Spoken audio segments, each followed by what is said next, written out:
Do do do do do. Making sure everything works. Do do do do do. Bum, bum, ba, bum.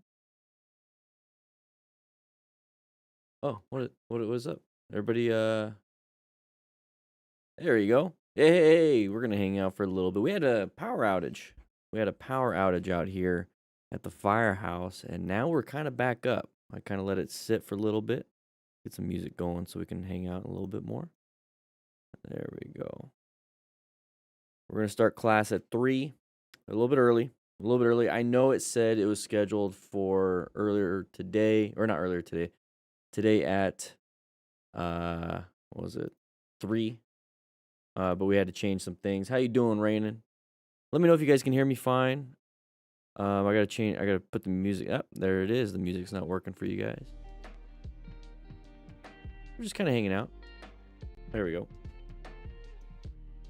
We're gonna hang out for a little bit. We had a power outage at the firehouse.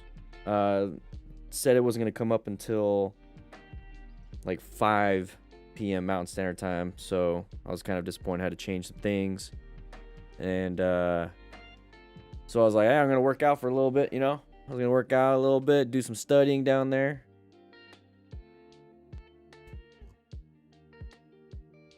But I think we're back on pace. I think we're back on track. Just having a good time right now, just kind of relaxing, seeing where everything's at. Make sure we got everything good. We are at the end of the month, everybody. That means if you are a patron, you're going to be entered in for the gear giveaway for April. $800 worth of Resident gift cards. So it's pretty close to being the last moment you can get in. So if you guys can, be sure. I'm just setting everything up, everybody.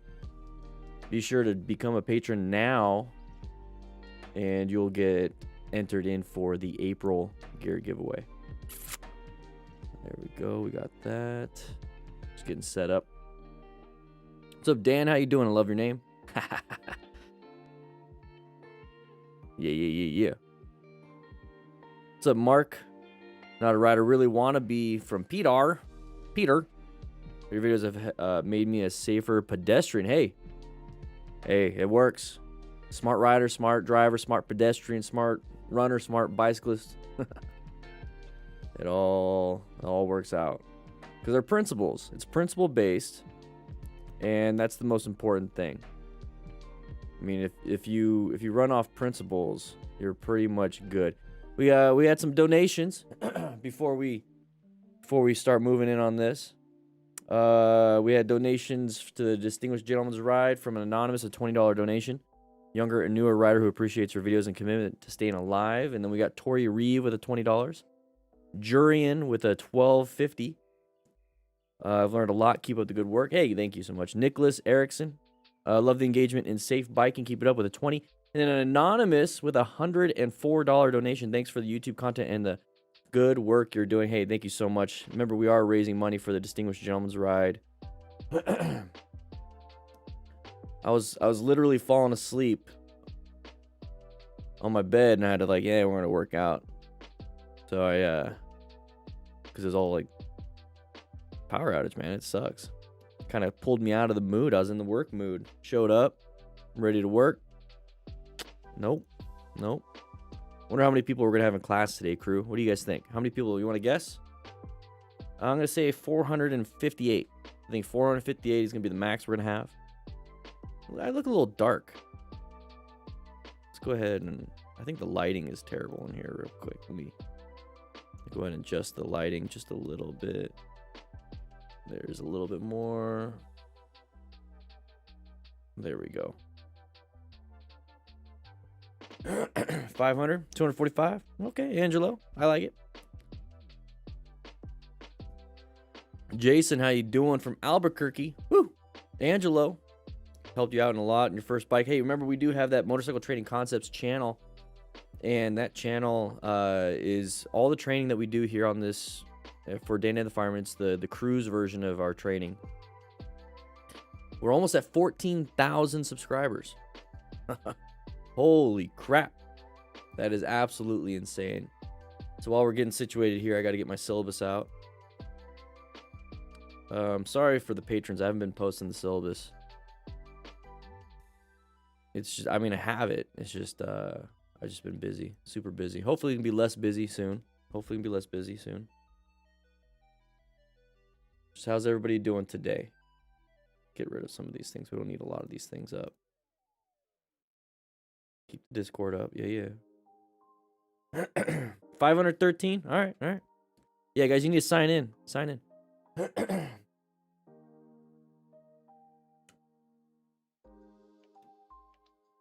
Yeah, power outage, checking everything. Looks like, yep, everything looks good.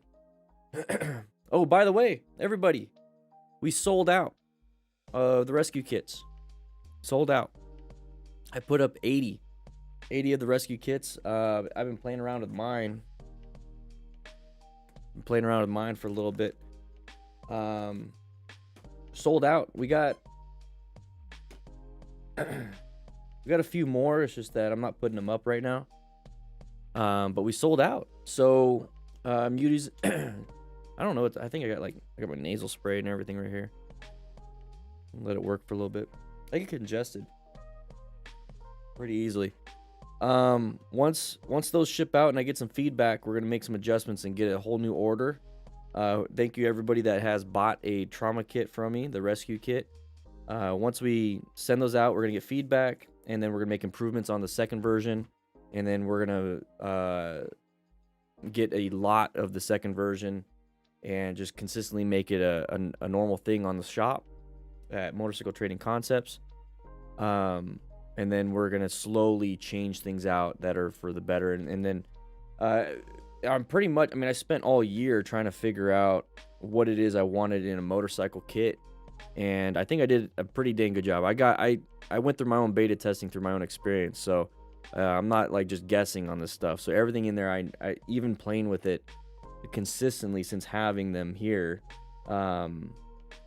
they're almost perfect. I think the only thing I want to change is getting orange instead of black, just because it's higher visibility. I might get non-sterile roll gauze, just because it'll be cheaper for you guys. So I can lower the price, and it's the same. But we'll take a look at some of that stuff. Maybe get rid of the abdominal pads, even though I think they work amazing, and then just get quick clot. So we're gonna try to figure out some things here and there. We're gonna work on it. Definitely get more of these rescue cards. Maybe make a little bit bigger. I like these because they fit in your wallet. So let's get my wallet out right now. I got mine in my wallet. I got one in my wallet. So yeah, you can fit them in your wallet. Nice and easy. So I have it right next to my EMT card.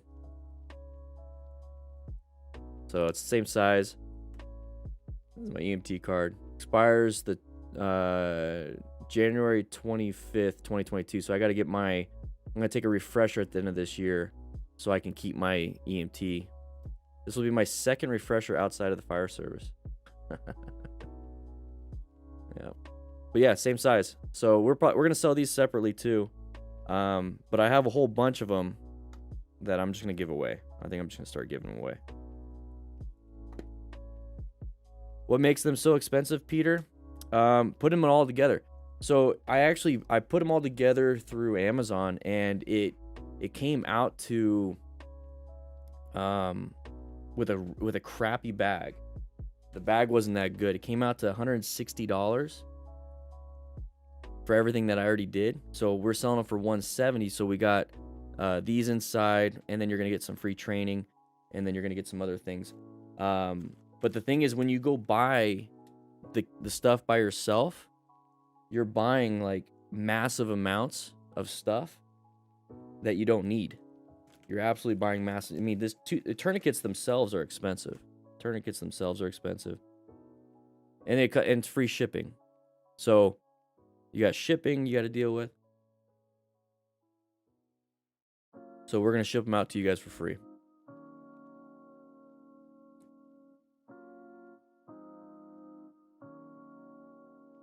Yeah, and then here's the thing. Let's take a look. Let's take a look at the...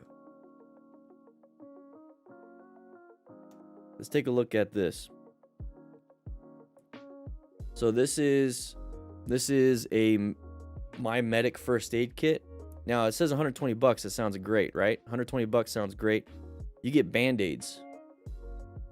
It's just pure band-aids. You don't get tourniquet. You don't get nothing in there for $120. So advanced. It's like, okay, so you get a RATS tourniquet, a rapid tourniquet. You don't even get these types of tourniquets you can do yourself. The RATS, it's a little bit harder. So advanced, how much is the advanced? Advanced is $240. $240 and you get band-aids. But I know they have a moto rescue kit, a moto kit. So 150 bucks. Here's the $150 for the Moto Medic kit. And you get band-aids. You get a fizzy drink. So that's electrolytes, a light stick, chamois butter, an MPA, which I don't know why you're putting an MPA into somebody with a possible head injury. If anything, it should have an OPA. But I mean, allergies, upset stomach, headache medicine. This is a first aid kit. So a first aid kit for 150 bucks. I mean, band-aids, all this stuff for $150. So I'm packing in two tourniquets. I got a Sharpie, triangular bandages, CPR mask, whistle, 4 roll gauze, blanket, 4 4x4s, sterile, 2 abdominal pads, which are 5x9 absorbent pads, 1 medium glove, 1 XL glove, because I don't know who's getting what. You might want to do it. So here's the thing. Every single thing I have in here has a purpose. We have 4 limbs. You get hit from the side of T-bone, possible amputation of your lower leg.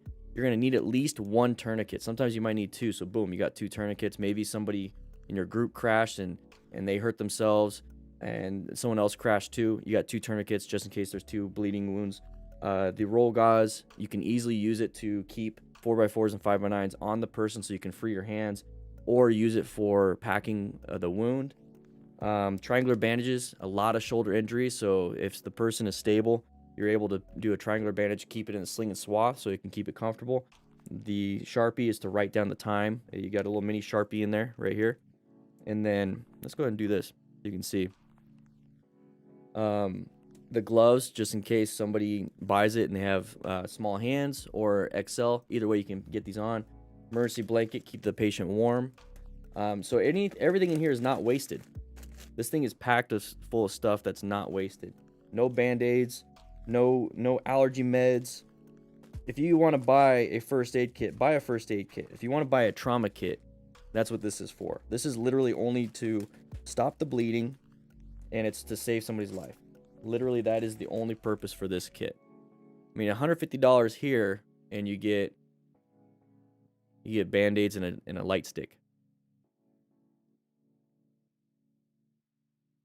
You get 1 tourniquet, but if you watch any videos, so that tourniquet right there, if you watch any videos on that thing, it is so hard to do by yourself, and it's the size, it's barely bigger than a shoelace, and you're gonna get nerve damage from that. So I don't know why they included that, other than the fact that it rolls up nice and easy, nice and simple. I actually looked it up because I wanted to include it into this because I like how compact it is.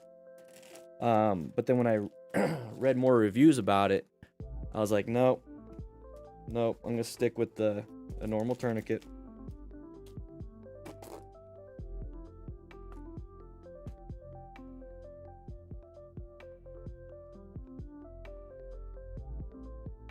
Yeah, surname. So all their stuff's from China, which, by the way, guys, there's nothing wrong with China. There's nothing wrong with China. A lot of stuff you buy is, no matter what you do, comes from China. If you buy anything from the United States, which a lot of the stuff does come from, the problem is they get their stuff from China, so it's like you're paying a middleman. to import it from China. So you're getting, just checking my emails. So you're still going to get it from China no matter what. All the EMS supplies that we got at the fire service, it says made in China or made in Mexico.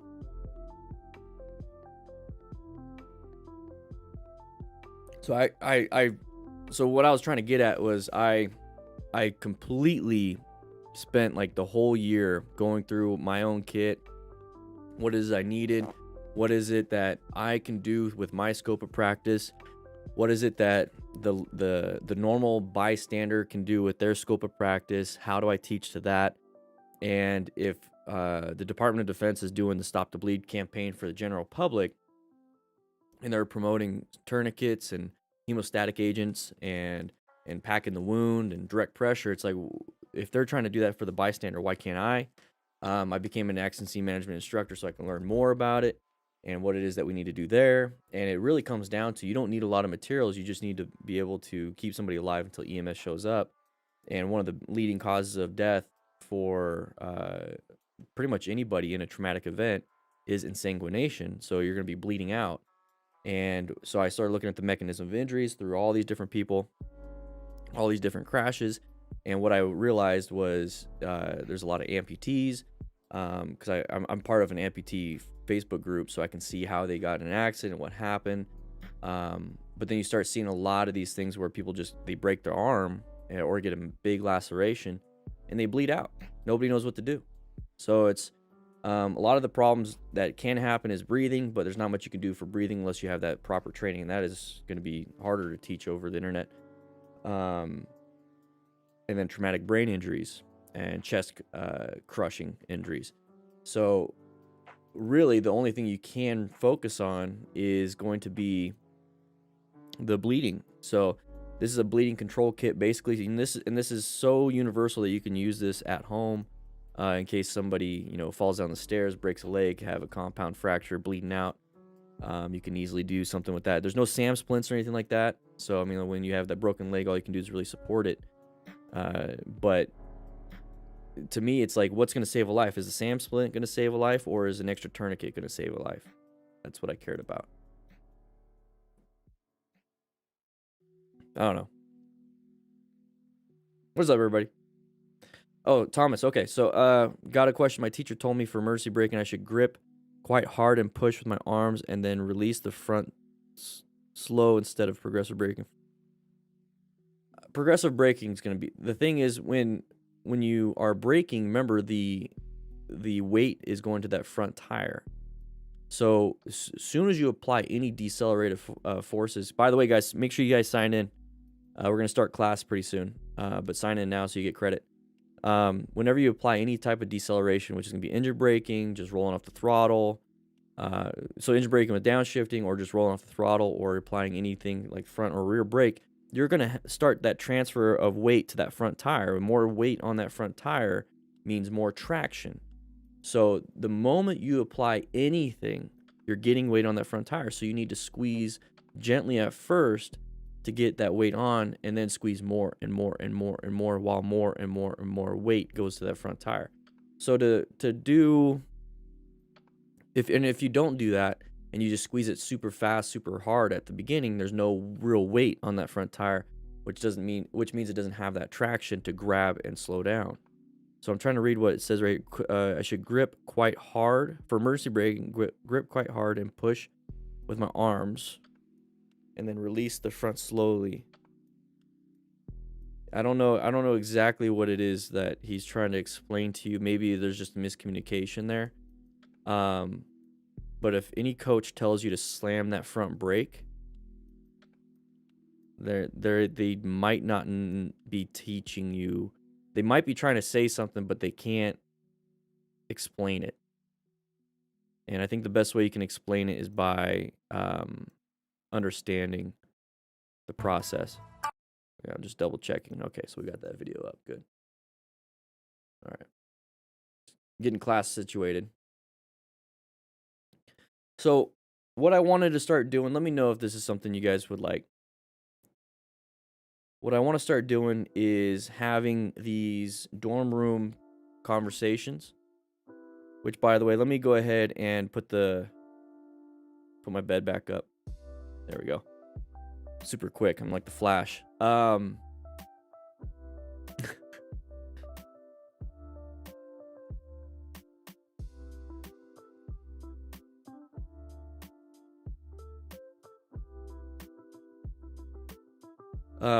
Let me know if you guys like these conversations. What I like to do, or I would like to start doing, is starting class earlier.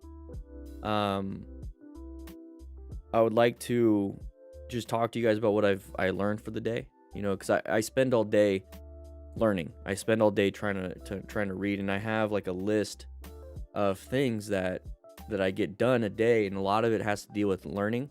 That's why I'm looking to work with some editors and some graphic designers and stuff, so I don't have to do it myself, because it takes a long time for me to learn that, and there's other things I want to do. So what I do have like a bunch of articles I like to read, like micro learning, like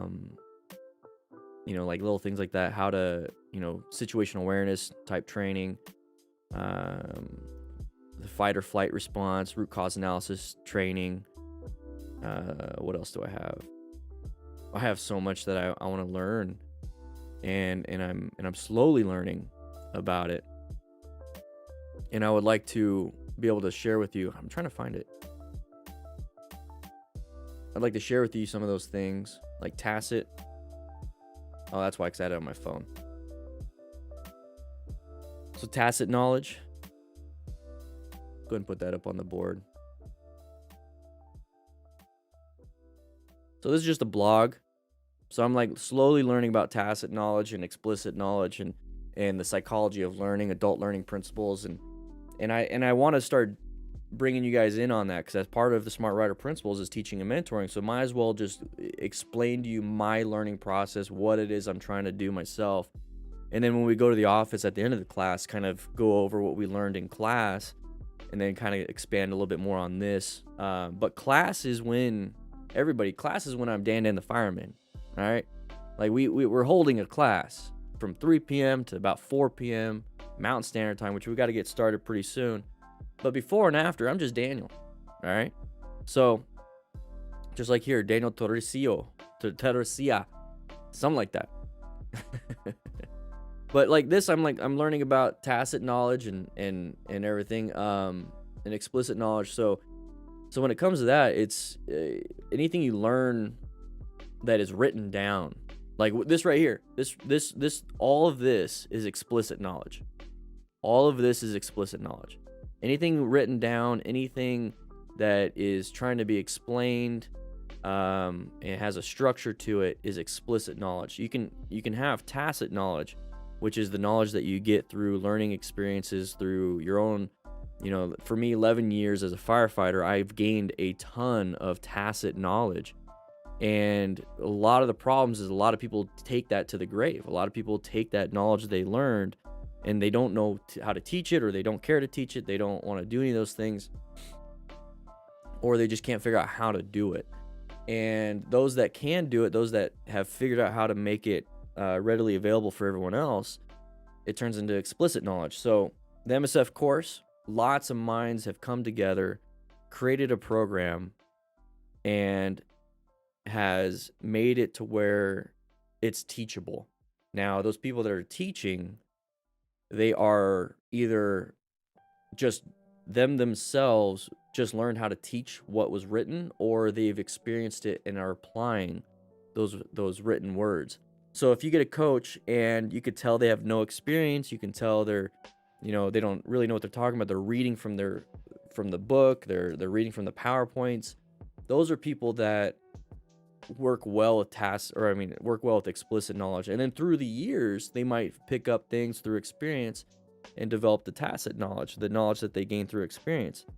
So to me, it lets me know, hey, at the beginning of my firefighting career, beginning of my motorcycle training, I have gotten to a point where I was really trying to share the explicit knowledge that I learned, but now I'm at the point where I've learned so much that I'm able to share with you a lot of the tacit knowledge when it comes to, motorcycle training. But when it comes to firefighting and EMS, how do I share 11 years worth of experience? How do I teach you the things that I've learned?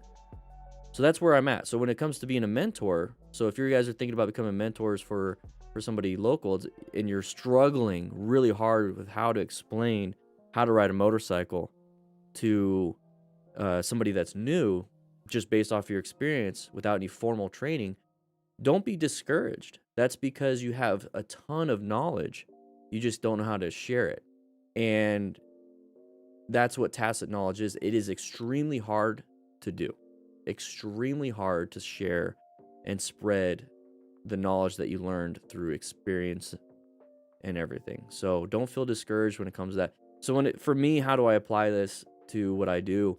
Well, I learned about myself, but then I'm also learning about how to coach a possible mentor. So these are things that I'm learning right now. These are things that I'm trying my best to do. I tell you guys to live the Smart Rider principles, teaching a mentor. But how do you do that? So it's pretty tough. These are things that I'm learning. I just wanted to share with you some of these things. You know, how do you retain the knowledge? Because you have somebody that works for 20 years at a place, they have a ton of knowledge, and they leave. And then you just lost it all.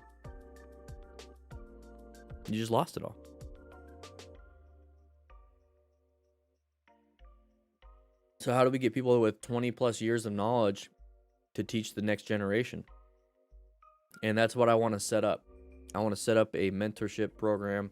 I want to set up situations where people can learn and pass on this knowledge, because I feel like there's a lot of knowledgeable people out there and they don't know how to teach. They don't know how to mentor the next generation. They just get upset. And I'd rather there be a solution to the problem.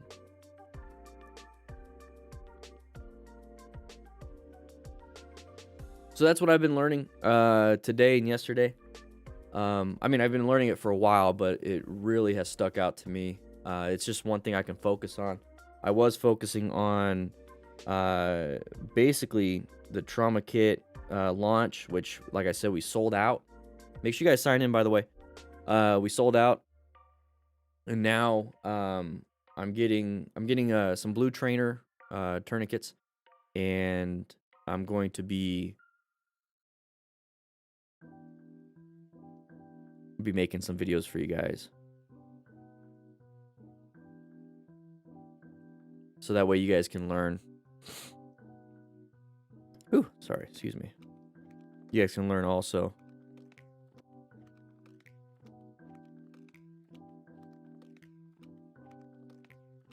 I'm just double checking.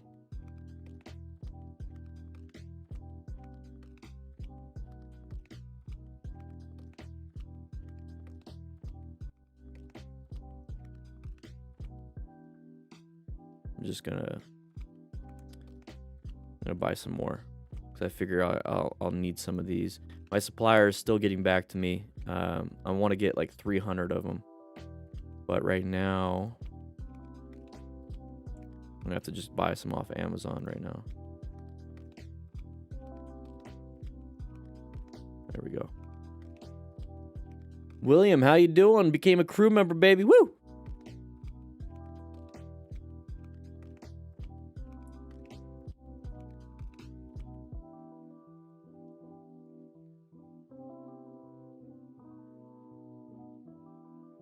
Today, right now, I'm wearing jeans. I got some jeans on. I just got to the station, got to the firehouse. We're gonna get started actually real soon. Let me go ahead and pause the music because I gotta send you guys to the front office because we're about to start, okay? So I gotta get changed. I have to kick you out of my room. Everyone go to the front office. I'll see you there. What is up, everybody? Dan and the Fireman here with Motorcycle Training Concepts. Today we're gonna take it to the next level. Instead of just U-turns, friction zones, and tight turns, what we're gonna be doing is the figure 8. Now, this is something that you do in the MSF. It's something that it's going to bond you with your bike. Now, we're going to be utilizing this big cruiser motorcycle. It's going to bond you with your bike. Now, we're going to be utilizing it. We're going to have a ton of fun on it. But man, is it scary, isn't it? Big bike. Anyways, let's just jump right in. All right, everybody, we're going to build upon the U-turn and just add that change of direction. So we're going to do that U-turn instead of keep doing circles. We're going to do the U-turn, switch the other side, and do the figure 8. Now, I'm not going to spend too much time talking about this because here's the thing. I got a drone in the air, and that thing dies quickly because it's super hot out. So we're going to just get into it.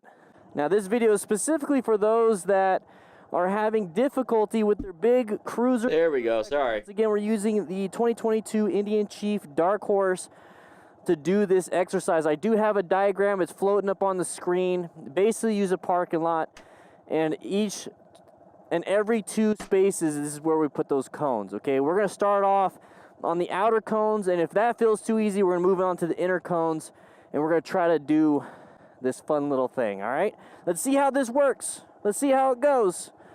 All right, so once again, we're going to go through here, change the direction in the middle. We're going to look where we want to go, just like the U-turn. Go through here, change in the middle. We're going to go around. Big, wide, arcing moves. Now, this seems kind of easy. Oh, never mind. As soon as I say that, I put my foot down. Now, what did we learn in the U-turn when we want to put our foot down? I'm not using enough counterbalance, and I'm not looking where I want to go. I'm not using maybe enough throttle. Maybe I'm not using enough friction zone. All right, so this figure 8 seems pretty easy. So what do? Well, I'm going to go ahead and do U-turn up here. And I'm going to do it on the inside, just like the U-turns we did on the inside of the cones. And what I mean by the inside of the cones is basically outside of these parking spaces. All right? So I'm going to go all the way up here. I'm going to start off with the right hand. Oh, I hit that cone. Maybe I was speaking too early. So if you get to that point, well, you know what? I should not be doing that. I'm going to go ahead and I'm going to get back through here and do more of these outer U-turns because maybe I'm just not, I'm getting a little cocky. All right, so let's see if I can do these faster then.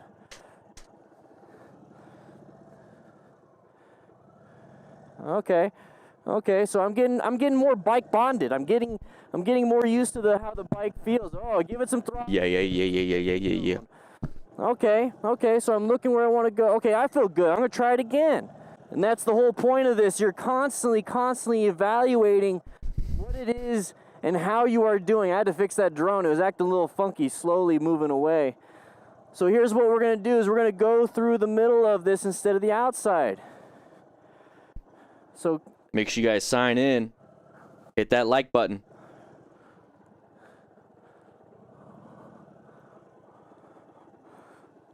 Body weight. I went a little too wide, but you know what? I'm improving, right? And that is the whole point. So let's say you got pretty good and you're doing that, but constantly reevaluate what you're doing. Start off on the outside. Head turn, friction zone.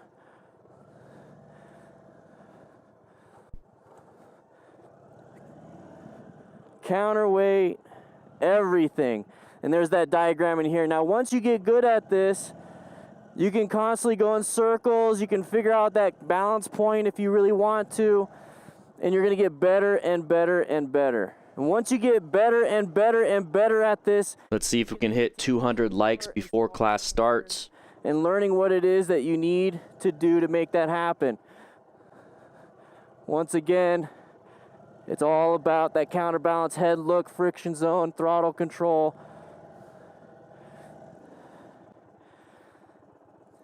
And you'll just constantly get better and better and better and understand your bike more and more and more. That figure 8 is a ton of fun. I know this was a little unstructured, but here's the thing.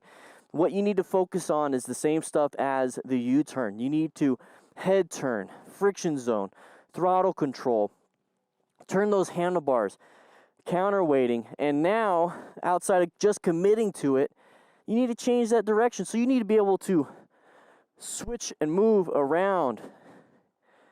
And I like to say dance with the bike. Yeah. We got some leftover tacos here in the lounge only because the rookies forgot to clean up.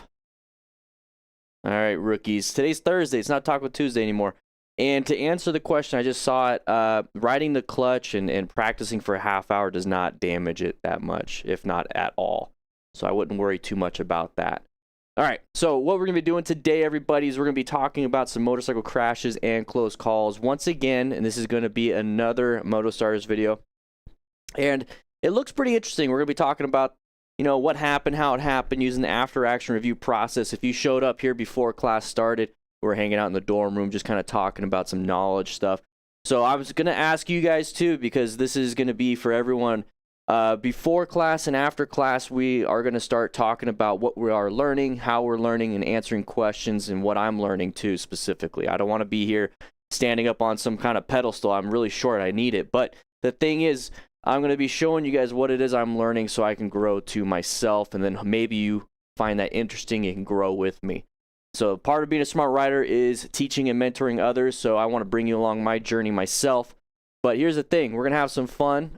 Typically, we start 3 p.m. Mountain Standard Time, Tuesdays and Thursdays.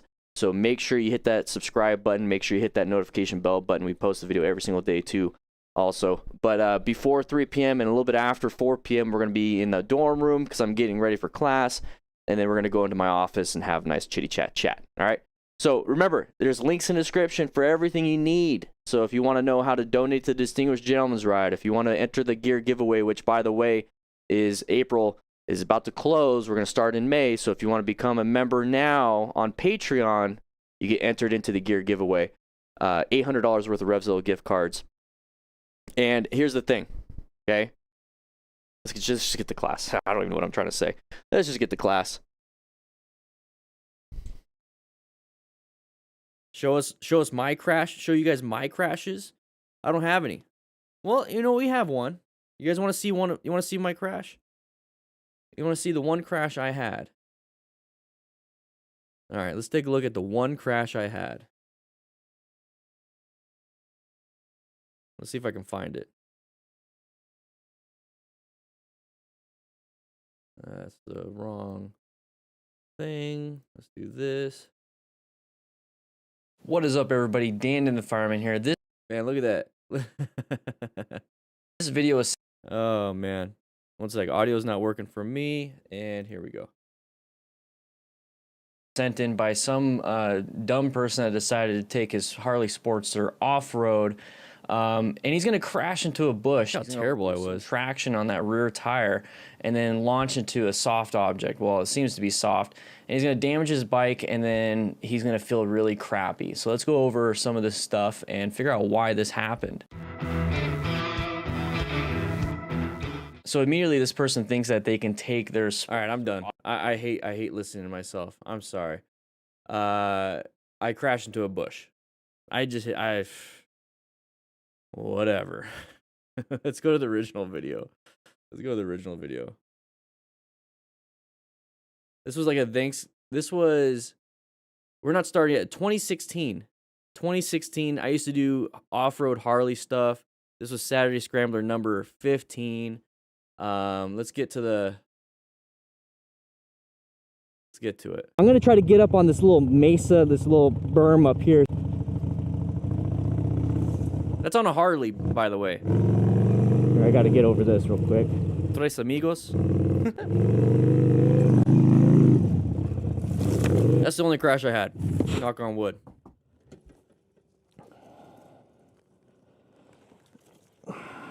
Fuck. Old drone. Okay. And that was Thanksgiving. We're all good. Omar, I've been riding since November 2011. Yeah, I did. I said the F word. That's when I scratched up my bike pretty good. No injuries for me.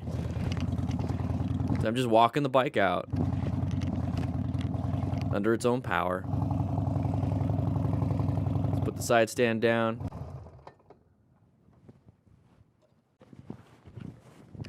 I almost made it through. My old task cam.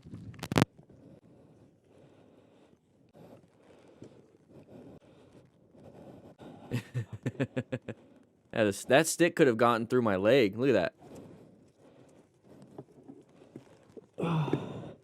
See, that's you start realizing how much damage you could do to your body. And I said, screw it, let's just go.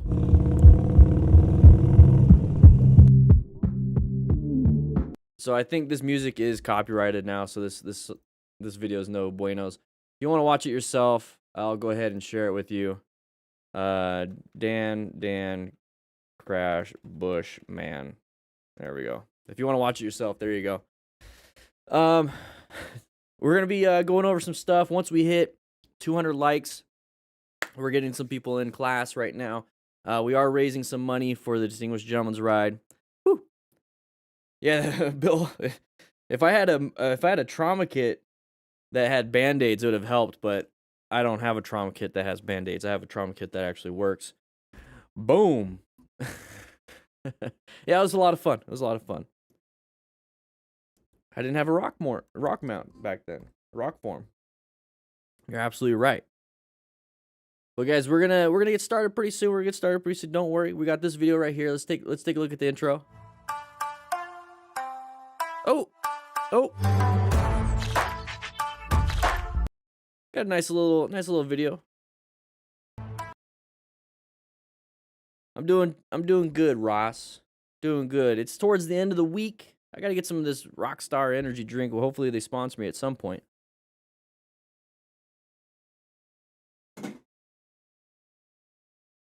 Yeah, I did a full assessment on that bush. That's what she said. All right. You know, screw it. Let's just get started. We got 192 likes. Make sure you guys sign in to get credit for today's class.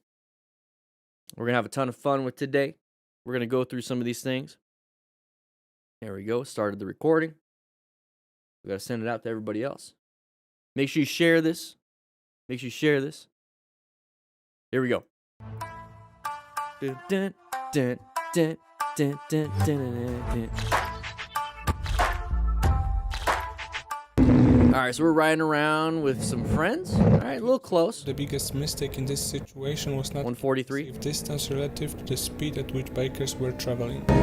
So space cushion, exactly. When you start doing this kind of stuff and treating it like a racetrack, you don't change. Oh, so lucky nothing bad. Oh my! Easily could hurt his leg too. Easily could hurt his leg. Yeah, check up on your buddy. All right, so what was happening here is we're treating the road like a racetrack. Now, treating the road like a racetrack is a lot of fun. I understand that, but the thing is, it's pure chaos. When there's pure chaos, not a lot of people understand the rules. There's no pre-ride rule set. When you go to a track and you actually do track days, it's not necessarily race days. They're track days because you're trying to practice and train. Race days are a little bit different. So with those, though, there's still rules. There's still rules applied. There's etiquette applied. Here, it's mainly let's just get from point A to point B as fast as possible and just dodge people, dodge things. And you don't really know what the road looks like. You are going on a loop on a track, but here you're going basically from point A to point B, and it's never really intersecting, so you can't tell what's around the corner. You have traffic, all these different hazards. So you have this bridge that's going to come up. It looks as though the biggest mistake in this situation was not keeping a safe distance relative to the speed at which bikers were traveling. Okay, so bad space cushion. That's what that means. So terrible space cushion. Now we're going to go into here, and we don't see what's in the tunnel, but we're all still going super fast.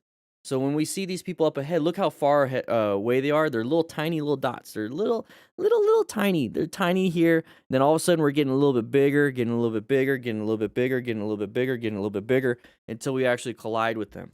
And that's where you need to start realizing your vision, your situational awareness. Oh, we probably should slow down here because everyone else is slowing down, but we didn't. We're just going to keep trying to go from point A to point B as fast as possible. So we're going to get over here. Look, there's the brake lights. We're getting closer and closer and closer.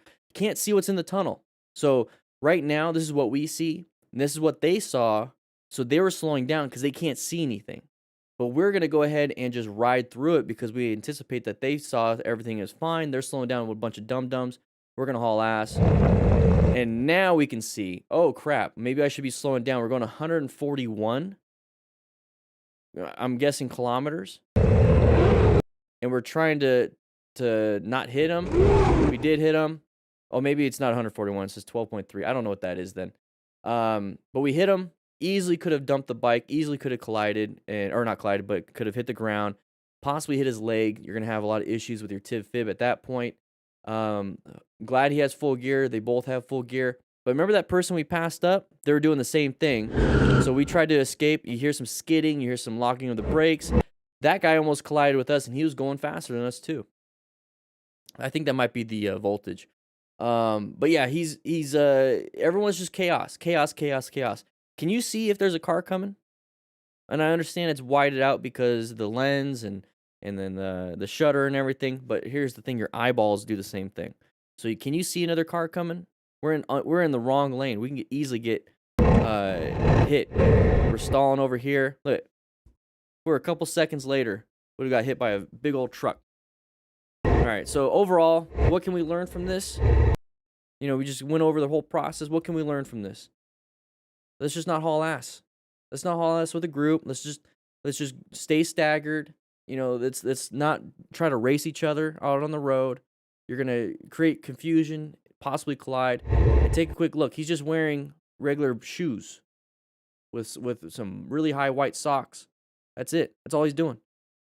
Easily could have crushed his leg. Don't do that, guys. All right, so we're riding around. Oh, is this the same? Is this the same? Oh, so there's the impact. Oh, I didn't even know there's an. Oh, you easily could have hit. Interesting. So look at the impact. There's the impact. Almost ate it. Almost ate it. Crazy. Different angle. Didn't even know that. All right.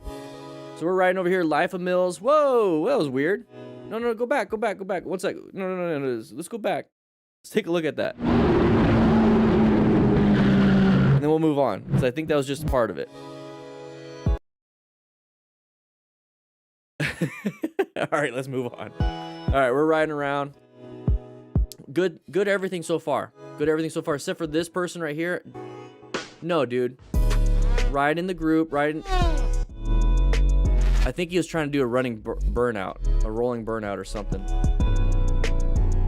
And I think he just slipped and fell. High risk. There's no reward on this. I don't think anybody really cared.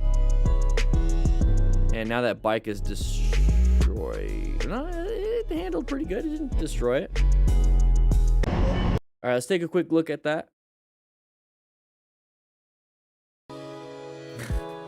So we're riding around, chilling, relaxing. Look at, we have one hand on our hips or on our leg. We're having a good time. This is how people typically ride in town. We have a decent space cushion overall. This van is moving to the right because look at, the van is behind that white vehicle and it's slowing down. There's a big open lane to the right, so they move to the right. Non-issue at this point because nobody's getting cut off. So we're going over here. Now we have a good space cushion. He has a good line of sight. We have a good line of sight. We have escape. He has an escape. Everyone has an escape. So we're just riding around. I don't know if these guys know each other or they're buddies. But this guy on the stretched motorcycle is probably going to try to lean forward, put a little bit of weight on that front tire to get some weight off that rear tire and spin it out while riding. I'm assuming that's what's going to happen here, but it was a complete failure of that.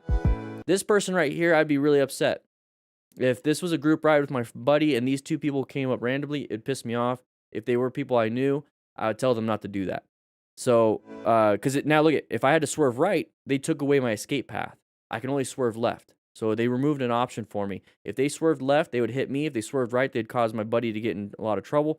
But right here, so he's going to start to lean forward, the guy on the stretched.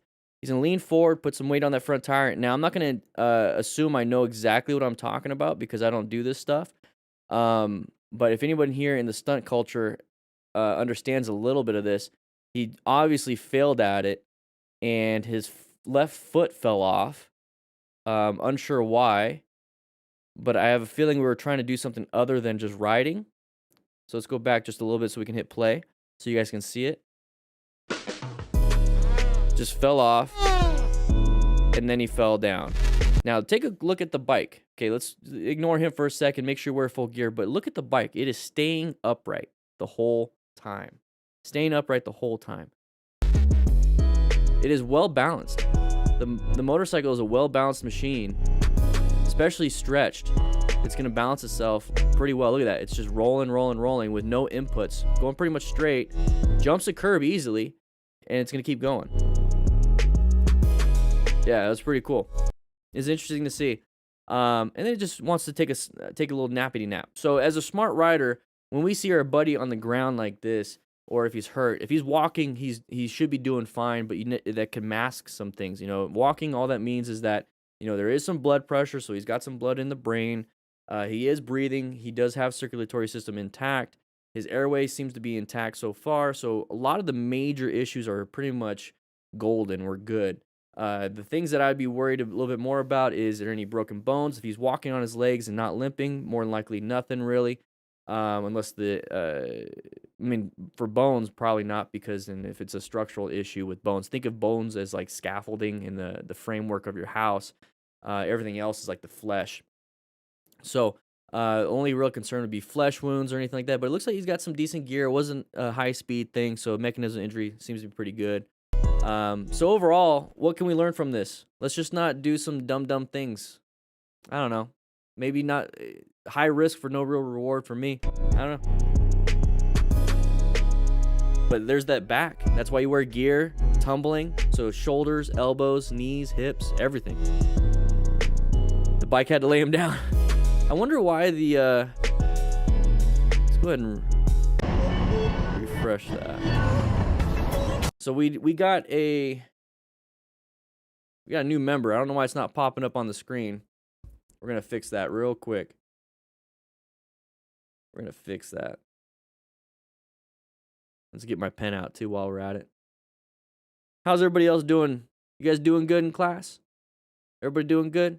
Make sure, now here's the thing, make sure you guys sign in. Click that like button to sign in. Let's go ahead and make sure everything is good. All right. Let's do this. And yeah, looks good. All right. Well, assists, welcome, rookie member. Woo! Here we go. All right, so we're going to an intersection, orange stage right away. Watch out for any vehicles coming out. Uncommon thing, good thing everyone braked. Woo! That's super important. Now, here's the thing. This is a good lesson on situational awareness. Not necessarily what we could have done differently or what they could have done differently, but here's the whole point of being a smart rider is that you have to have some form of situational awareness. You have to be zoned in. Because if you're zoned out all the time, you're never going to see the hazard in front of you. If you don't see the hazard in front of you, how are you going to do a red stage maneuver, which is going to be braking or swerving? How are you going to do that if you never see it? If you're looking down at your phone and walking, how are you going to see that branch in front of you? How are you going to see that you're about to step off a curb? How are you going to see that you're going to walk into a pole? If you're staring at your phone, if you're staring at anything, if you're just looking straight, looking at the phone or looking at the pole, looking at the branch, but just oblivious because you're daydreaming, what are you going to do? It doesn't matter if you know how to brake. It doesn't matter if you know how to swerve. It doesn't matter if you can stop on a dime doing whatever it is you're doing if you can't see it. So when we see this right here, thankfully, everybody saw it. Thankfully, this car driver finally saw and perceived that there was a motorcyclist.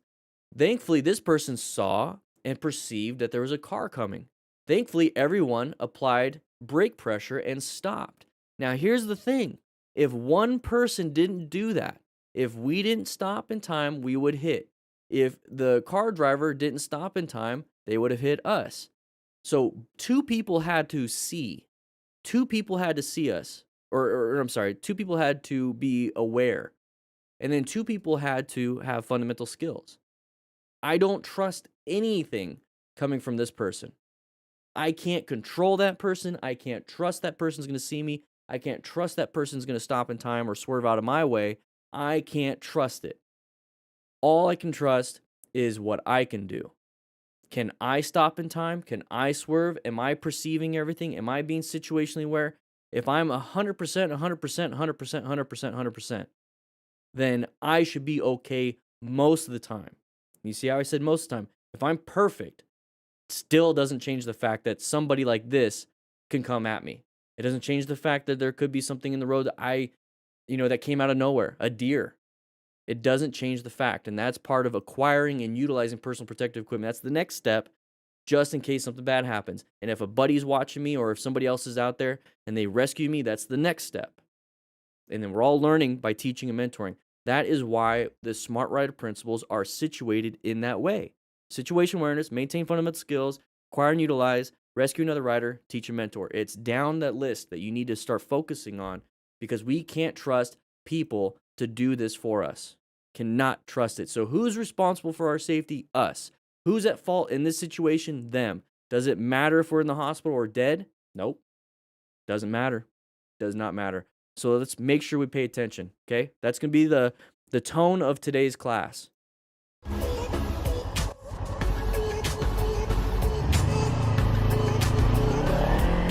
All right, so we're moving around. Bike was very lucky. For reason unknown, the driver enters his lane, passing. So it looks like an interstate. We're merging. Biggest issues. Whoa! Whoa! Poo-poo my pantalones on that one. Oh, what are you gonna do after that?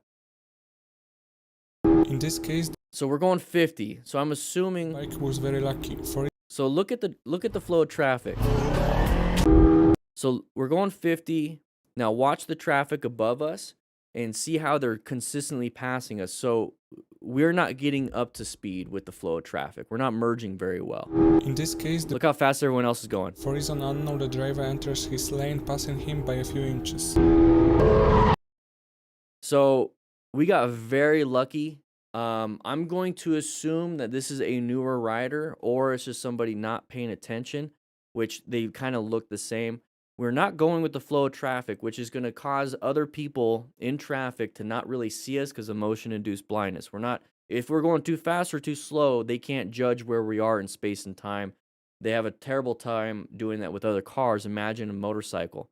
So we need to be getting up to speed with the flow of traffic while we're merging, and then we need to slow down when we're getting on the off-ramp. You have to get with the flow of traffic. So this vehicle did not see us. Maybe they couldn't swerve left because maybe there's a vehicle to their left. They couldn't do anything. We just have to pay attention to what we're doing. So flow of traffic is the big issue here. We did head checks. It doesn't matter. We should have seen that vehicle in that lane the whole time. Very, very lucky. This is a close call because of a bunch of different factors. The car was going too fast maybe, or the car was going at speed. The car was in the right lane. We were merging into their lane. And we just hope that people are going to slow down and stop. We're only going 50. It looks like everyone else is going 70 plus. It's very dangerous if you do that. Right, Mark? I don't know why things aren't popping up. Things aren't popping up on the alerts. A little upsetting, but thank you so much for becoming a member. Woo! So, going 50. Wait, real quick, we're going 50. Look at everyone else. Look at everyone else.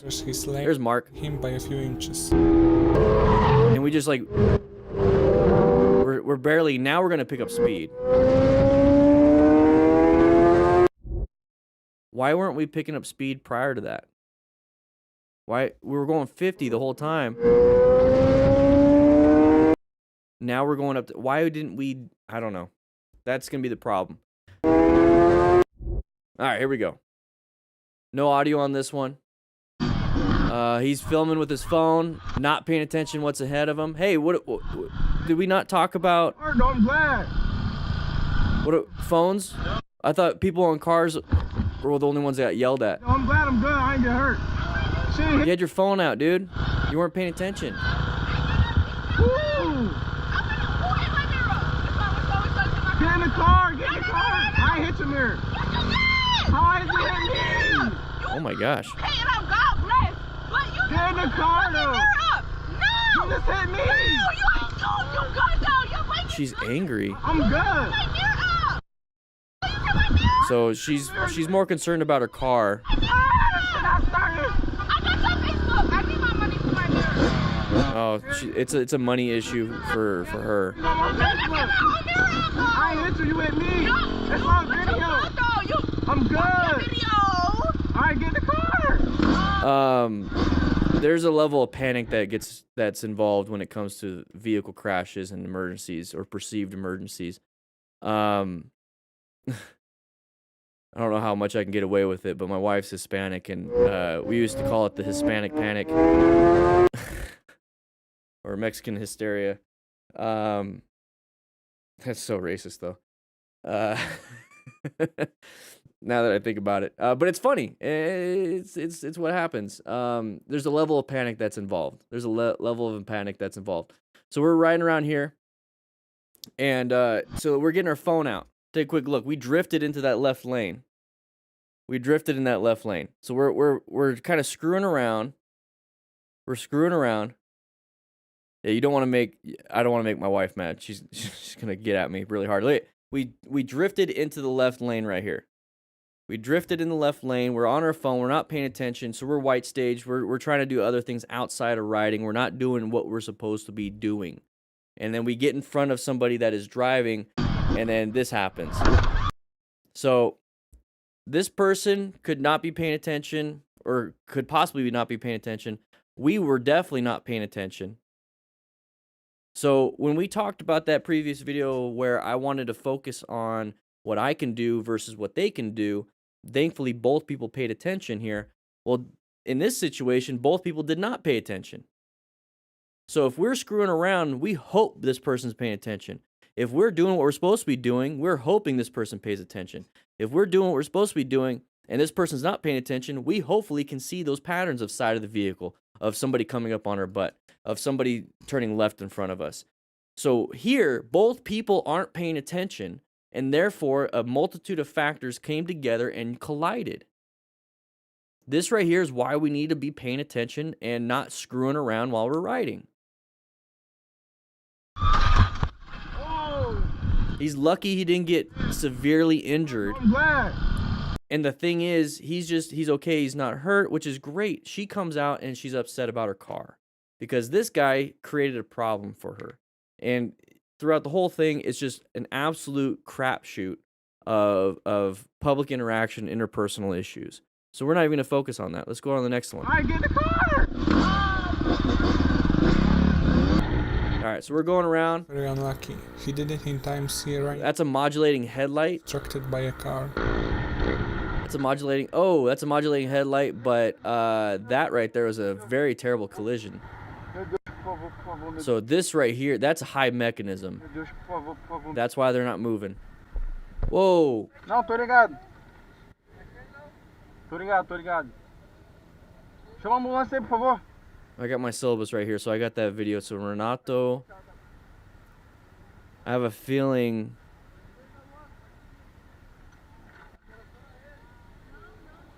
No, let's pause that, because maybe we can get the real footage. Ei, pessoal. Não morri. All right, so this is the accident. Ah, he blurted out. Why are people blurring this out? I can't tell what's happening.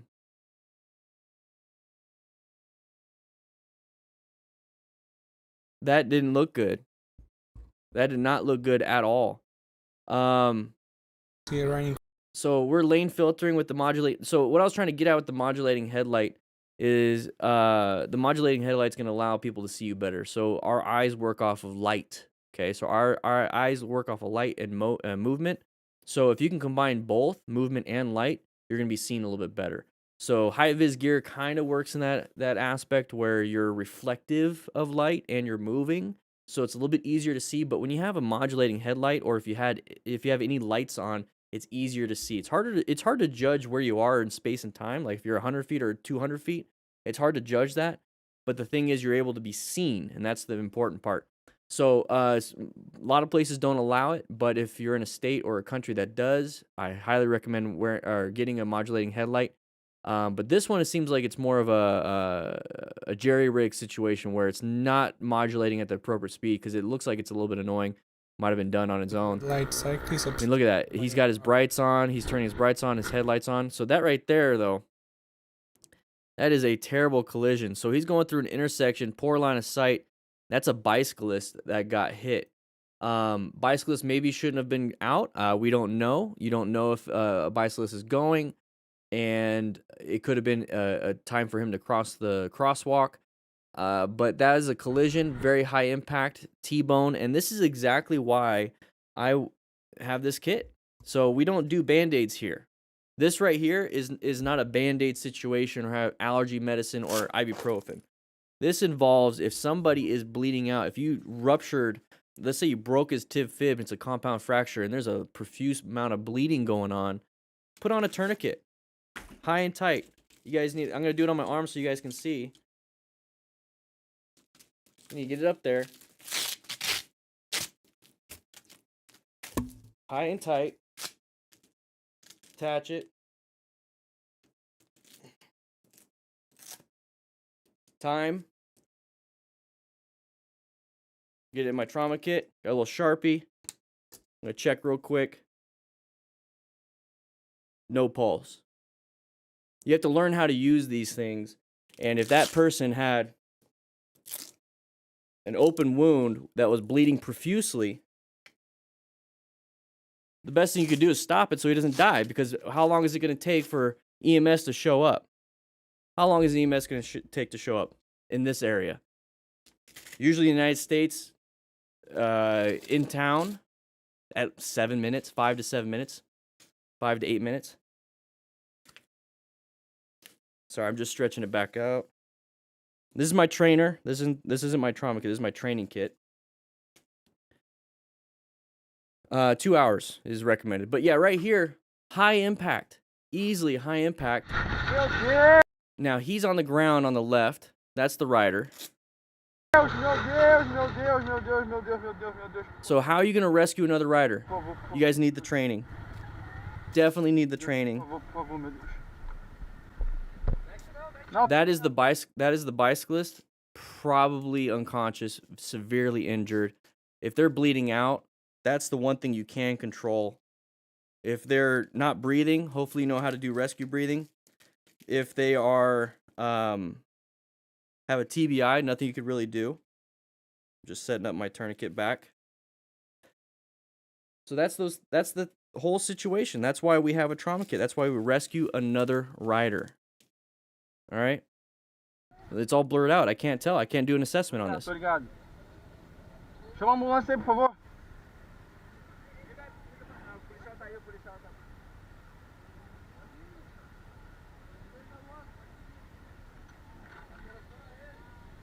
There are contraindications for anything you do. Putting a tourniquet on that's going to be on there for 6 hours, 8 hours, you're going to have nerve damage and possible dead tissue.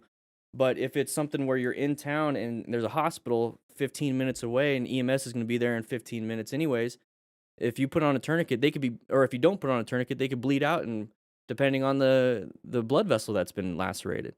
So what do you want to do? Bleed out or put on a tourniquet and get it off within an hour from a doctor?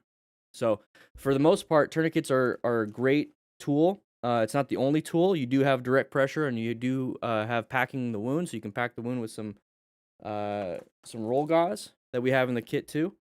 You can pack the wound, or you can just do direct pressure if you feel uncomfortable with tourniquet or you feel like you can't do the tourniquet. So here we go. Fong, we live stream Tuesdays and Thursdays at 3 p.m. Mountain Standard Time. All right, so we're riding over here with Loon Rider, big group ride. Everyone's going slow. You notice how the conditions involved? All right, so this person's probably upset because there's a lot of motorcyclists, and every time a motorcyclist passes, they kind of get in front to block traffic. That's a normal thing. I don't know why we even watch this. I guess it's a learning lesson. So what's happening here is a big group ride. This typically happens. I did check the original. It's all blurred out too. Sucks. So this usually happens on a group ride, especially a big group ride. You're going to have a lot of people wanting to go at once, even in normal staggered group rides. This is just a common occurrence, and I think a lot of motorists, car drivers, just don't understand. This is why it's if you're going to have a big group ride that's planned, that's a huge event. One Only XRAM understands this because we did it here for the Distinguished Gentleman's Ride. You usually have a nonprofit or some type of escort. So you have an escort that is going to have lights. It's going to look professional. They're going to have, probably the same bikes, or at least have a vest. And they go to the front, block traffic, and then they wait till they get to the end. They go to the front again. They pretty much leapfrog everybody, a big group of people, and they'll block traffic, and it's more official. So when you have things like this, Rasta from the uploader, yeah. So when you have stuff like this person's blocking traffic right here, and that's perfectly fine. That's perfectly, I mean, if you want to do that, that's fine. Here's the problem. If this person wants to do something, that's perfectly fine too. So you see how that kind of gets into the mode of, well, you shouldn't be doing that, but we can.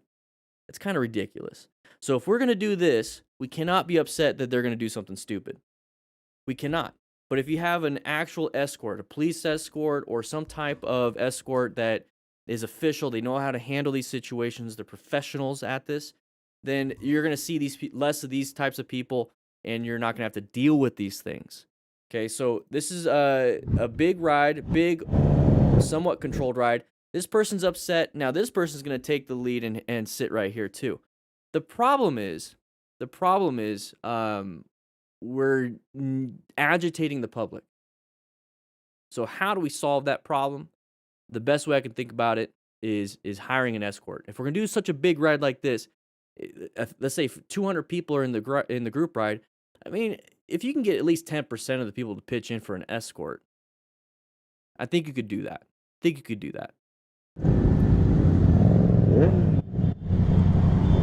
I mean, look how many people are here. Just get an escort, especially if you're going to have it controlled and you have a pre-ride meeting. It's safer. Overall, it's just better for everyone. All right, so we're riding over here. Stop sign right here. So intersection orange stage. Watch out for behind you. Watch the side of the vehicle right there. There's gravel on the ground, or just the weird look on the... Whoa. That vehicle tried to...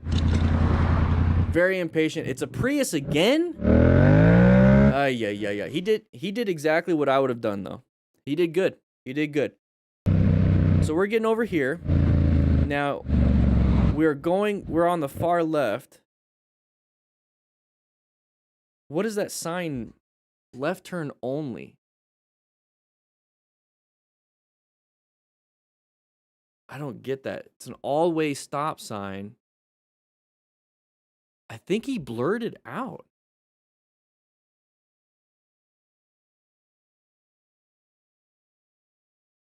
Anybody else see that?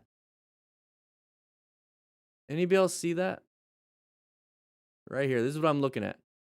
You notice how right underneath the only part it's blurred? But the all-way is not? I want to say left turn only, and it says left lane. No, it's blurred the whole time. So every frame it's blurred. I mean, the compression is kind of screwed up. So you still can't see anything. You can't see only yet. You can see all way. Can't see any of that.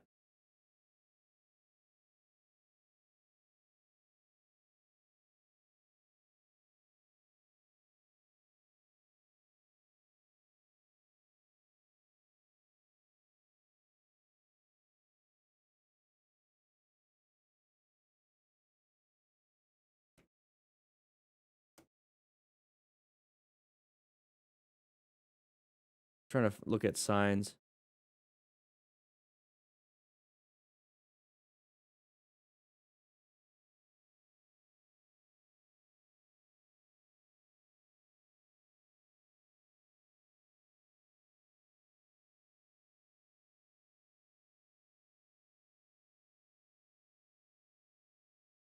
Yeah, can't tell. Interesting. So my biggest guess here is that this is a big lane. The rest of the lanes aren't. There's no center line stripe here for this lane. So I'm assuming this is going to be a left turn only lane, and this is going to be a right turn only lane. But it doesn't make sense because you can still go straight. So yeah, it's really interesting. It's really interesting how this is set up. But if we're gonna be turning right, why don't we get into the right lane? But I get what we're trying to do here. But then we have the vehicle come up right here on the far right. All right. It's just bad positioning. I mean, you got the whole right turn lane right there, basically. You could turn, but we're not. We're going to stay in the far left side and then turn right. It's just bad positioning. You want to communicate your intentions. You want to communicate your intentions this whole time. So if you wanted to turn right, you should probably get in the right side. That's what I would have been doing. So communicate those intentions, have that blinker or the turn signals, get into that position early. Yeah, he wasn't doing a 360 situation awareness on this. Now, when I said this is what I would have done that he did, is that as soon as I saw that, I'd pull over and allow the dum-dum to get in front of me. And then I can figure out what happened. Yeah, I think he just cut that person off. This is just very interesting. I just don't get only, and then I don't know what it says right there. It's blurred out.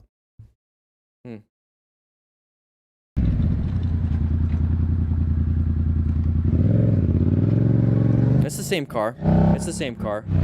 That's the front end of Prius. Wait, no. Good eye. That doesn't look like the same car. No. You see how it's sharp? It's a sharp front. It's like a different car. Yeah, because that's a white Prius.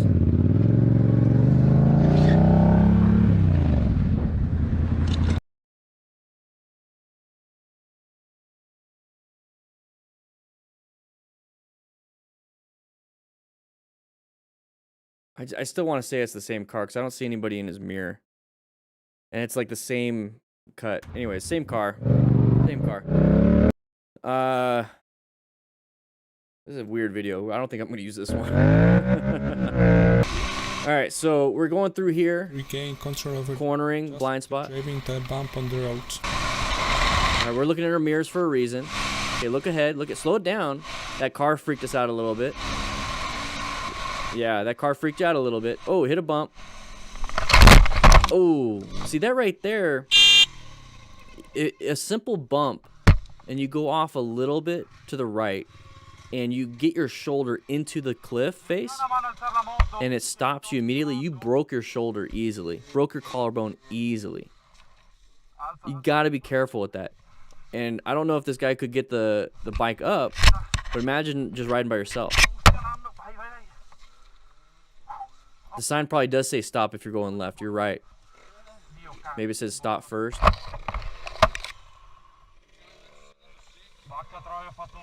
Yeah, so hopefully he's doing fine. He's not getting up. But just take a quick look.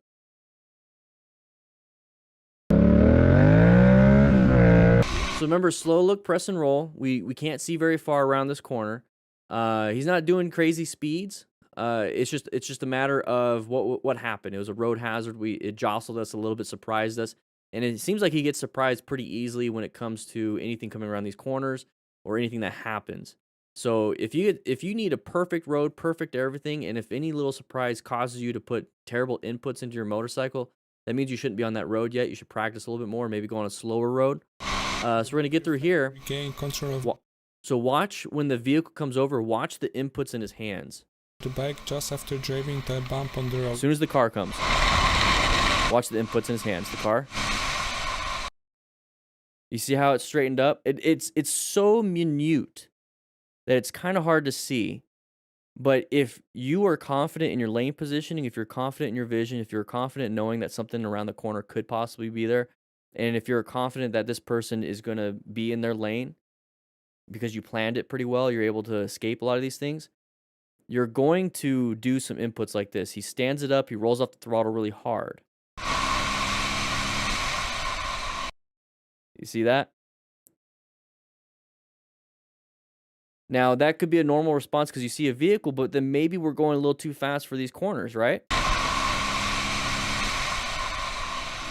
We're going a little too fast for these corners. That car is in a completely the right spot. There's not a lot of space cushions. So when it comes to this, we need to be riding within the conditions present. If we have terrible vision, we should not be going super fast or even maybe not even the speed limit if you're not comfortable with it. It's all based on your comfort level. So if you start to get that agitation, you start to get that anxiousness, you start to feel like, oh, something's not right, then slow it down, relax yourself a little bit more by slowing down so you have more time to react, you have more time to perceive things, and you have more time to do things. So if you're ever in a position, so let's say you're a brand new rider and you want to go to you want to go on the interstate or you want to go in town, you want to graduate from the neighborhood or the parking lot. As soon as you get on the interstate, let's say you get on the interstate, you're getting on the on-ramp for the first time, and you have to get up to, let's say, 70 miles per hour. You get up to about 60, you're like, I feel very uncomfortable. You get up to 70, you're like, I'm freaking the F out. I don't like this. I don't like this. I don't like this. Get off on the next off ramp immediately, or get on the shoulder and just go down at 55 till the next off ramp. Let's say you're going in town. You're like, I'm having a great time in the neighborhood. You know, I can handle this because the neighborhood's about 25 miles an hour, not a lot of traffic, barely anybody really doing anything. You go off into town, or you get onto a main service road, and all of a sudden there's a bunch of traffic, and you're starting to get agitated. You're starting to be like, oh man, what's going on? This is freaking me out. There's just too much. Too much. Get onto a side street, calm yourself down, turn around, go back home, keep practicing, or find out exactly where you started having that and work within from home to that point of the road. So if you were able to make it 2 miles before this happened, practice that first mile. Go 1 mile, turn around, go back the mile, turn around, go back the mile, and you keep going until you get to 2 miles, and you get to 3 miles, you get to 4 miles, until you're just, I'm perfectly fine with 100 miles. You need to work really, really hard on progressive overload in training. So think of it as like working out at the gym. Hopefully, not hopefully, if you can do 1 pull-up but you can't do 2, well, keep doing 1 pull-up until you can do 2, until you can do 3. You can only do 20-pound curls, but you want to get to 50-pound curls. Well, all you can do is 20 pounds for now. Next week, maybe 25. Maybe next week after that, 30. Maybe next week after that is 35. You slowly get further and further and further towards your goal. You don't have to get there right away. People that max out at the gym when they put on 315 for bench press, but they barely can do 225, they're going to blow their shoulders out and possibly tear a pec. But if you're slowly progressing, you're going to get there. Same thing with motorcycle riding. If you're a brand new rider and you are starting off with barely navigating your neighborhood, why are you trying to do an out-of-town trip? You're going to get hurt. You're going to hopefully make it and do well. I hope that happens. But it's not going to be the pleasurable experience that you thought you would have. Or it could be. You don't know that.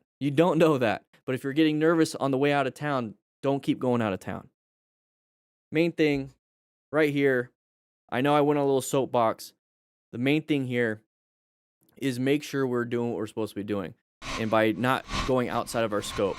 So we're going to hit a little crack in the road right here, and that's going to cause us to jostle. And we're going to go over here. Now, take a quick look. We fell right.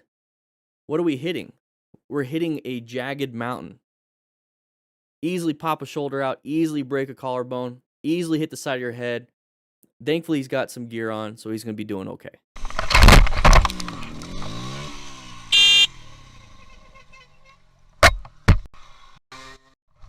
Thankfully, he's got buddies that will help him out.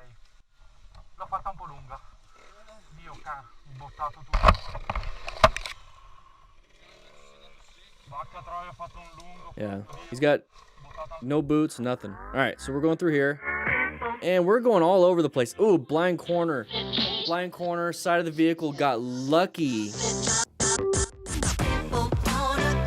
What are we doing here? Is this a one-way road? I hope it's a one-way road. Hopefully I'm wrong. I don't think it is. Because of that. Let me know in the comments if that arrow means it's a one-way road, because I don't think arrows are designed to be pointed towards us if it's a one-way. I think that's meant for everyone else, going this way. So let's just watch it real quick. So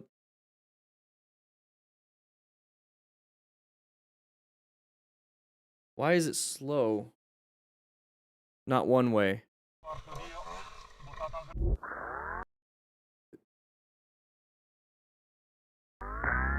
He's on the wrong side. Yeah, this is interesting. So he's on the left side. Okay. So why were we on the wrong side? straight line ahead. So the arrow means change lanes ASAP, straight line ahead. It's a two-way road. That arrow means overtaking cars to move back over. Okay. Left side is the correct side over there. All right. So why are we on the right? I don't know. Maybe we're passing somebody. We're going around here. And now we have the side of the vehicle right here. It's another Prius once again. So side of the vehicle, a little bit scary. We're going pretty fast around the corner. This is the appropriate side. I was mistaken at the beginning. And so we have that side of the vehicle. So here's the thing. When we plan our ride, what position are we supposed to be in? It doesn't matter what the number is. It doesn't matter what position we're supposed to be in. It's supposed to be whatever gives us the best vision, best escape routes, best space cushions. And right now, the best vision is going to be this lane, so we can see around everything. And then also, it's going to give us the best space cushions from any intersection coming out. It's not going to give us escape routes to the left, but that's just going to be the biggest problem. If we stayed here, we have good escape routes to the left. That's not going to solve anything because we still don't have a full lane to use. And we swerve right, maybe, but it's going to give us the least amount of space cushions this way. So what is it we can do here? Maybe slow it down because we're going through an area where we don't have good space cushions, good escape routes, terrible vision. Slow it down to increase the total stopping distance and all the time we have to actually do something. Okay, we have to perceive, react. So if we slow it down, we can actually react with more time. So we're going through here. Boom, right there, side of the vehicle. That's the pattern. So go ahead and roll off that throttle. That vehicle's already coming out. Apply some good progressive brake pressure. Allow them in because they're already going to do it. And then just get behind them. That's simple as that. I was just trying to orient myself to the situation, and that's what you guys should be doing. Is the whole point of this after action review is I'm trying to orient myself to it. So if I'm not orienting myself to where I'm at, I can't modulate what it is I'm trying to do. I can't modulate my speed if I'm not paying attention to, well, there's no escape routes to the left, no escape routes to the right. If I can't pay attention to these things and place myself in this area, is it nighttime? Is there hedges on the side? Is there shoulders? Are there blind corners? If I'm just thinking what's the road in front of me and not what's all around me, then I'm not getting the big picture here. The big picture here is that everything is telling me I need to be slowing down, John. Everything is telling me that. So I need to slow down. I need to look for patterns because they will pop out of nowhere as soon as I get to an intersection. You don't know that. So what I should do, just in case, is to slow it down. And right here, that's what you should be doing. Now, when we get up to here, it looks like we have a crest of the hill a little bit later. We can see pretty far. Maybe pick up your speed again, go back into yellow stage. And then when it's a big open area, you can see everything. Maybe you can pick up the speed a little bit later. Yeah, OODA loop. Exactly. Observe, orient, decide, and act. All right, so E and D. So just kind of go back on that. The big good vision here. Orient ourselves to the situation. We have sun to our back, so any oncoming vehicles can possibly be blinded by the sun. We have a person up front. We're talking on our Cardo Pack Talks. We don't have escape routes to the left or right. We're in a good lane position for good vision, good escapes to the left, escapes to the right. We can accelerate and decelerate for escapes. Space cushions left, right, forward, and backwards. We are completely oriented to the situation. Now let's figure out what happens. Oh, but it's... Almost every biker recognizes the crucial role of wearing the right gear once they have taken a fall. Smart rider principles. All right, real quick. Here's the footage from my crash on 4/26/21. Always wear your gear.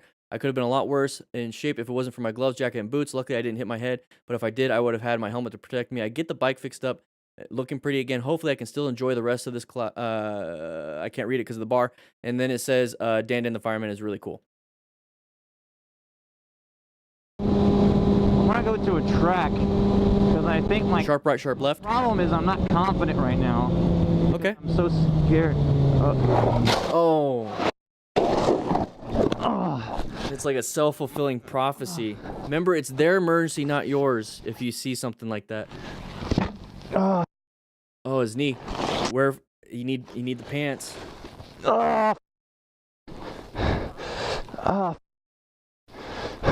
His buddy didn't crash. So what do you think happened there? Why did his bike lose traction all of a sudden? Why the... You call your dad. I'm not like... He's on Cardo.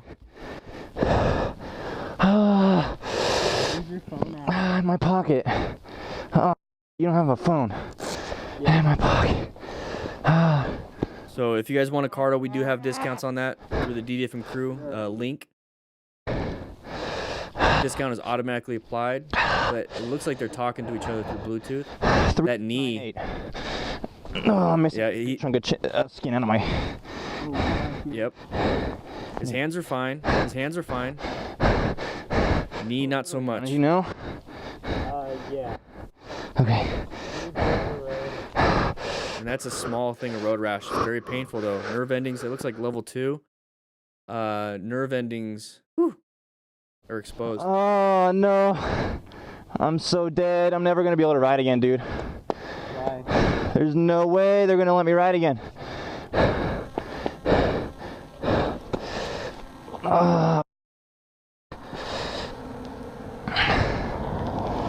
Hey, a crash is like, if you fall down, you crash, make a mistake, and you live to tell about it, and you're not permanently injured, we can learn. We can learn from that, not do it again. So the whole goal here is to kind of pay attention, see what happens. So there's more to it than just maneuvering a motorcycle. Hey, there's a turn coming up. Let's just go ahead and maneuver it to the right. Hey, there's a turn coming up to the left. Let's maneuver it to the left. Hey, there's an intersection coming up. It's a red light. Let's go ahead and apply some progressive brake pressure. Part of that is, hey, there's a turn. Hey, there's a light. Hey, there's another turn. You have to see that first.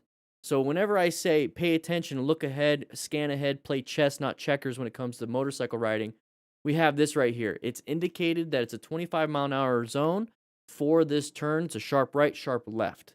We're going 62 miles per hour. So we're going more than double than what it's recommended. I'm not saying we have to go 25. I'm saying maybe let's go 50. Let's say 45. Maybe knock it down to 40. And then when we navigate that first sharp right and that sharp left is not going to look too bad, just maintain it until you get through the sharp left, sharp right, or sharp right, sharp left, and then go ahead and pick your speed back up. So make sure we're actually looking for signage. Treat it like it's that UI in a video game. You see that, hey, there's a sharp turn coming up ahead. Okay, you're prepped and ready for it, like in a video game. All right, so we're going to get up to here. My problem is I'm not confident right now. So he's not confident right now. He's slowing down to 55. Very good so far. So right now, the speed, I don't think speed is too much of the factor because he's actually slowing down. It's still kind of a factor because it's for him. And exactly, Flash, it's going to be a brown stage thing that's happening.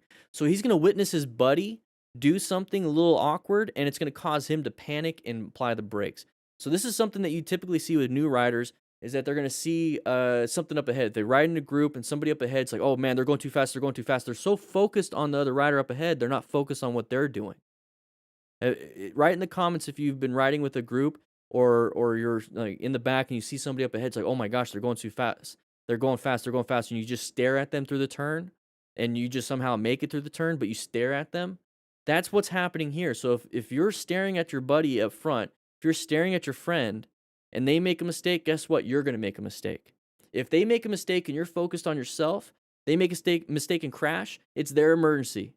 You're not going to make a mistake and you're not going to crash. And then you're going to go out there and you're going to hopefully rescue your buddy if he's severely injured. But hopefully both of you guys talked about this for months before and you took classes and you got gear and it was just a mistake. Okay? So this is where I say ride your own ride, because if they make a mistake and you're not riding your own ride, you're going to make the same one, if not worse. Watch this. Because I'm so scared. So he went wide. His buddy went wide because he was going too fast. We're not riding on right. The rider right here is talking about he's not confident in his skills. He needs to take it to a track, which is exactly what he should be doing. He should be taking a track day class, and he's not going fast. He's going 47 on this turn. You go to a track, you can go 47 on the track, coached and everything. One Only X-Ram had told me a lot about this. He actually just said he did champ school. I want to learn more about that. I need to get back to your text message. But the thing is, you're going to learn a lot more on the track than you are out here on the road. Because you're going to have somebody talking to you, teaching you, explaining to you everything. So when we see this, remember, his buddy made the mistake. I'm confident right now because I'm so scared. His buddy went wide. And we immediately gripped that brake. Look at that front brake. So we didn't hit gravel. Gravel could do the same thing, but his buddy went through the same thing. All of a sudden, we fell down. Let's take a look. We dumped it because we were trying to slow down super fast with that front brake. Now, we have a lot of other people trying to say, hey, you should be doing trail braking. You know, they're trying to teach trail braking over the internet, over YouTube videos, saying it's the end-all, be-all thing you need to do. Well, if you don't know how to do slow look, press, and roll to start, don't go to trail braking. Don't think you heard about it. It's just a little bit of front brake pressure going into the turn while you're also marrying the throttle so that it's, you know, activating a lot of front tire pressure with the weight going to the front. Therefore, you get a little bit more turn in, and you can give it a little bit of maintenance throttle throughout. Therefore, you just have more traction on the front tire. It's so hard to teach that concept over the internet that I think if anybody's trying to do that without actually having somebody on hand, or they're trying to say this is for beginners, I don't think you need to be doing that, and I don't advocate beginners trying to learn trail braking. You need to know the fundamentals of slow look, press, and roll first, because you still have to slow down before the turn with trail braking. You still need to slow down before the turn with slow look, press, and roll. All we're doing with slow look, press, and roll is trying to show you each individual step. Because with trail braking, it's still slow look, press, and roll, but it's slow, it's braking throughout slow look, press, and roll. That is what you're doing. So when we tell new riders to do trail braking or apply the brakes, and they have no concept and they're not confident in the turning themselves, now we're just adding more crap that they have to know. My problem is I'm not confident right now. So right now, look at his hand. It's not on the front brake. It's not on the front brake. And then as soon as he sees his buddy go wide, oh, trail braking. Oh, I need to slow down. Oh, I need a brake.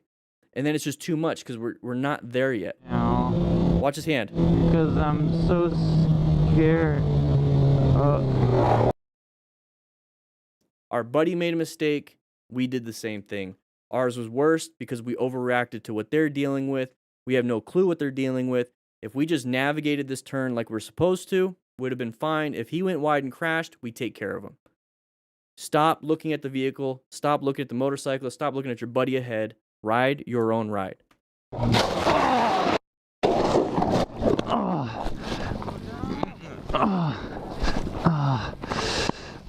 This is why you need to wear full gear. Knee right there. That's level 2 road rash. It's a little bit white, so we're going to get the epidermis ripped off. Thankfully, it doesn't look like it's level 3, which is going to be actual tissue underneath.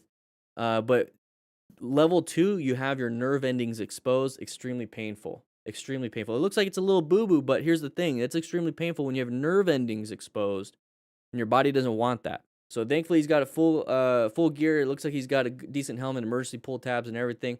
Make sure you wear at least your pants. I mean, not at least. Make sure you wear your pants too. If you're going to have all this gear, wear some pants. That's where the knee armor is for the impact.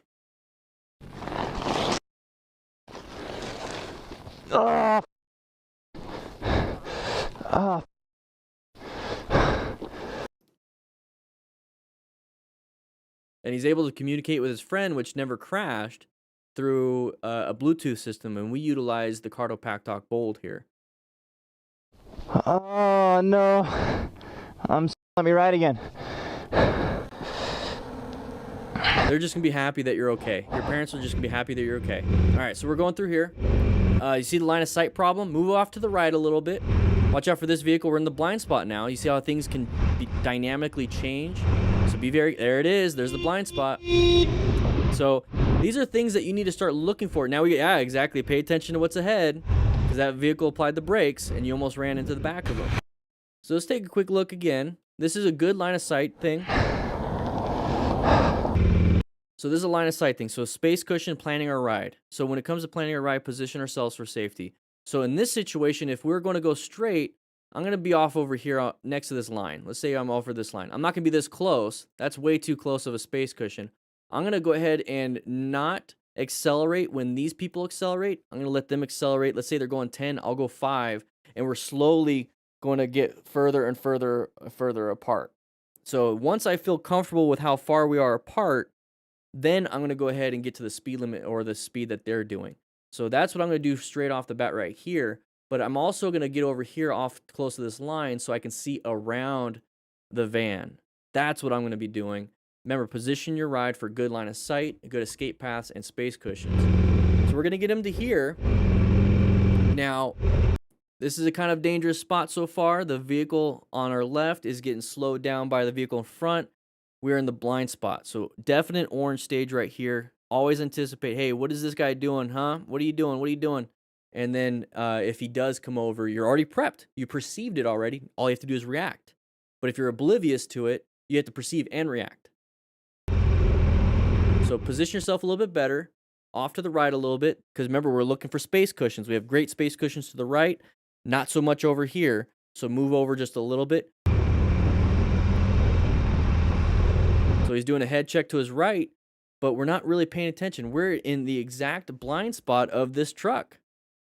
That's the blind spot right there. We're in the blind spot. Now, we have a big open gap. If this truck driver looked to the right, not looked in the mirrors, but looked to the right, hey, it's open. Cool. Going to go that way. That's typically what happens. So this is that pattern of one lane is stacked up. Our lane has a big gap in front of us. People are going to go into that gap. But the thing is, we're in that gap, and people can't see us, or they don't see us, inattentional blindness or motion-induced blindness. Therefore, they're just going to go for it, and we're going to be the victim. So there it is. So the horn worked a little bit. So this is what I tell you guys. Don't do this part. Don't do this part. Don't do this part. Don't do any of the flipping off. Don't stare at the people behind us. Don't do this part, because what's ahead of us? Still the hazard. Our space cushion was never good, so we still have a hazard. So when we look forward, all of a sudden right here, brake lights, we had to squeeze the brakes. Now imagine if we were going a little bit faster and we weren't already slowing down. We were looking back and we're like, F you, F you. And then we look forward, all of a sudden there's a vehicle, boom, slam the brakes, dump the bike, crash. That's the problem. Once you navigate a threat, move on to what's in front of you. That's going to be where your next threat is. And you're right, Aquamarine. Also a ram mount. We don't use ram mounts here at the DDFM crew. We use rock form mounts. Links in the description, links in the comments for a discount, 25% off. Yeah, and look at, now you look like a weirdo, and it's a green screen, a rendering error for MotoStars, but now we're kind of stuck. All right, here we go. We're riding around, intersection, merge issue, illegal turn. Good job with the progressive brake pressure, recognizing it. Whew. If you want a quad lock, get a quad lock. I like rock form. All right, so we're riding around. It's not going to be too crazy. It's not in the United States. I don't know if it's going to be kilometers or not. But here's the thing. We can't trust that people are going to do what they're supposed to do. We're always going to anticipate some dum-dums out there. So what we need to be doing is practicing our situational awareness and fundamental skills. What happened in this incident? Great situational awareness, recognizing the sides of the vehicle, and great progressive brake pressure. Because if you had terrible brake pressure, which would be a panic brake or just not enough, maybe just only the rear brake, we would have hit that vehicle. So watch this. There's that side of the vehicle as soon as you see it. So what he's going to do, I'm going to put it at 25% speed. We're going to start, we just perceived it, now we're reacting, so we're just now squeezing that front brake. Now this is our total stopping distance, or this is our braking distance, plus those other things equal total stopping distance. But look at this braking distance we have. Can you stop in time? I hope so. If not, slow down enough to where you can swerve to the right lane. So he's going to be braking, buying himself some time. Last second has to swerve a little bit. So if he didn't perceive that, let's say he perceived it half a second later, side of the vehicle, we went right into it. If he perceived it a full second later, never would have perceived it, would have just hit it. Dennis, right? So what we need to be doing is perceiving it, recognizing these hazardous situations, and then practicing good progressive brake pressure. Because let's say he perceived it right away, like this video said, but we are terrible at braking and we only use the rear brake. We would have still hit the vehicle. Okay, we perceived it super early, and we do the front brake and the rear brake, but we haven't practiced it. We never really practice it, and we didn't utilize the full potential of what we could be doing. We would have probably hit the vehicle or tippity tapped the trunk. Either way, it's a collision. So you have to have good situational awareness, and you have to have good fundamental skills. And that means you have to practice, and this is what we're doing. We're practicing situational awareness here every Tuesday and Thursday, 3 p.m. Mountain Standard Time here at the Firehouse. We are practicing our situational awareness without having to go through these incidences ourselves. And that's the whole point of the after action review process. Now, fundamental skills is what we do on Motorcycle Training Concepts, our second channel with almost 14,000 subscribers, by the way. Make sure you guys check it out. We got some braking videos, friction zone, U-turns, figure eights, tight turns. We got a bunch of stuff on there, and we're going to be soon having the trauma kit training on that channel. That's where that training is going to happen. So we're practicing situational awareness here and fundamental skills over there. This right here, we need to be paying attention, because if not, we would have impacted the side of the vehicle without good perception and reaction time and fundamental skill. Got very lucky. In an emergency flash, I would just do progressive brake pressure with my clutch pulled in. Like in this situation, I would pull in the clutch and apply front and rear brake pressure progressively as best I possibly could. And then when I get on the outside of it, I'm going to go ahead and downshift, get to the appropriate gear for the speed I'm currently doing, and then go. But when it comes to just coming to a stoplight like normal, what I would do is just downshift, engine brake most of it. That way I'm not wearing out my brake rotor or the brake pads. I'm just doing the downshifting and then topping it off with brake pressure, or doing all of it kind of together, where it's more of a controlled environment. In an emergency environment, you need to brake. Your brakes that's what they're designed for. Engine braking is not going to stop you. Engine braking is going to slow you down. This brakes will stop you. No, not in an emergency. Not in this. I'm not gonna let the engine try to help me, because there's too much already I have to do. All right, so we're going through here. The driver probably only meant to provoke the bike, So brake. which was incomprehensible. You even can't. to drivers passing by. Okay, non-issue, non-issue. So far, non-issue. Watch out for the motorcyclists behind you. Whoa. Okay, let the dum-dum get in front. Let them get in front. Don't. No. Let them get in front. Okay, switch lanes because they're slowing down. They're turning. It's ego. Just egos. That dude can come back and just boom, hit you. Yeah, he could just come back and hit you. Car in front stopped? Huh? Because the car in front stopped and you slammed your brake? I guess so. He's a... What's wrong with it? He's a... Man. I know. The car stopped in front of us and I had to slam. He's... Hey, but... So you're right. You're in the... He's on the phone like a... So you're in the right. And everyone else thinks you're in the right. You got validation from this guy. Everyone is validating each other. Hey, I'm right, you're right. Hey, we're all right. That guy's a dum-dum. Well, at the end of the day, dum-dum over here, let's say he just guns it and runs you both over. Doesn't matter if you're in the right at that point. I don't like this whole I'm right, you're wrong thing.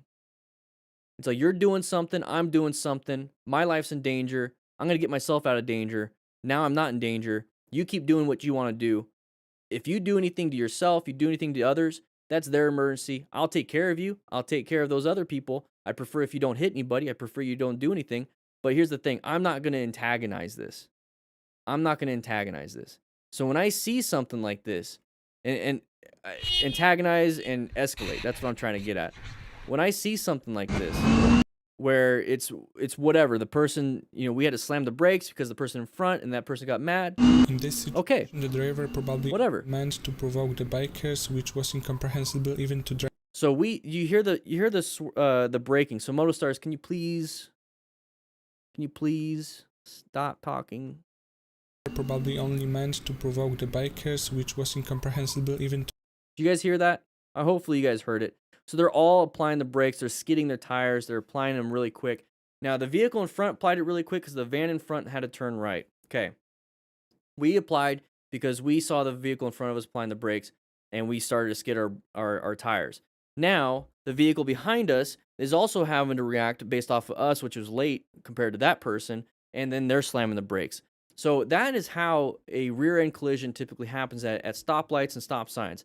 The person in front stops really quickly because they're not paying attention. The person behind them is not paying attention, tries to stop really quickly, barely misses them. The person behind them aren't paying attention either, doesn't stop in time, and hits that person. The second person hits the first person. That's typically how a motor vehicle collision happens at a stoplight. It's usually 3 vehicles. So this right here easily could have been something like that, but we're on motorcycles, very dangerous. So drivers passing by. we barely stopped in time. Now the person right there is in our mirror,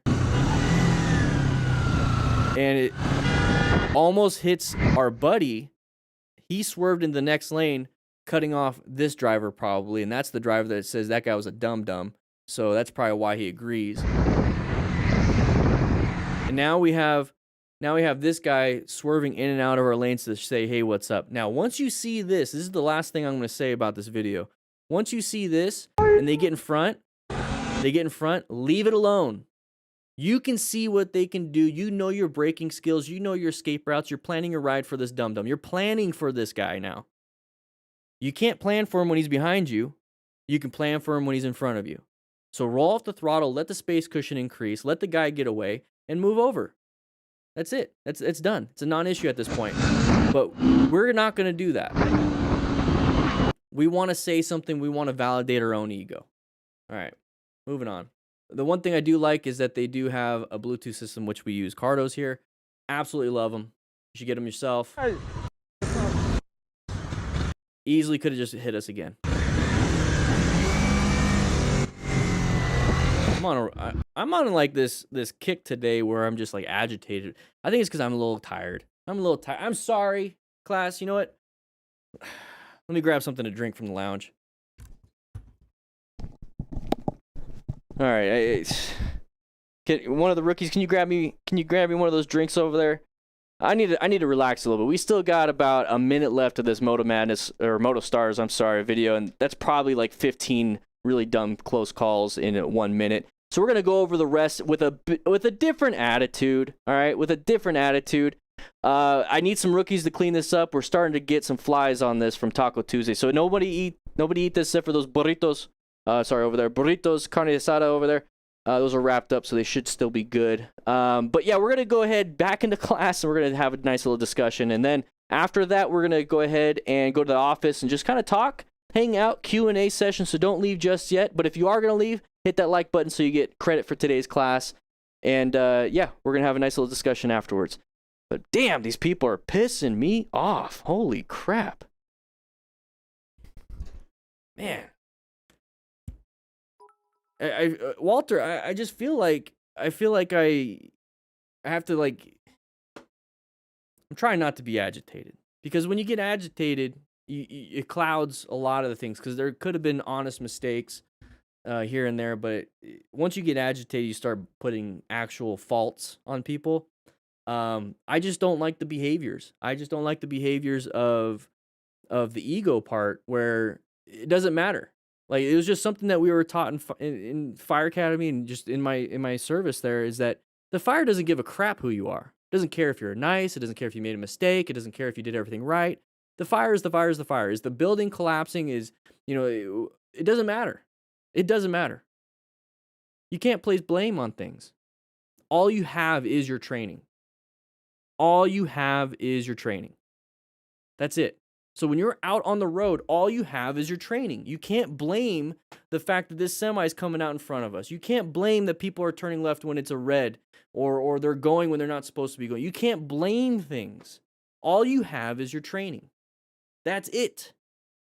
Nobody else is going to make you safe. You're going to make yourself safe through training. You need to train like your life depends on it, because it does. All right. No, guac is free, buddy. Uh-oh. Yeah, so green doesn't mean go. So if it's green, don't go yet. Okay. You're not supposed to block the intersection, but they kind of are. Non-issue. Trying to get on there. Trying to get on. There you go. You got it, buddy. Uh-oh. You're gone. Non-issue. I don't know why that was...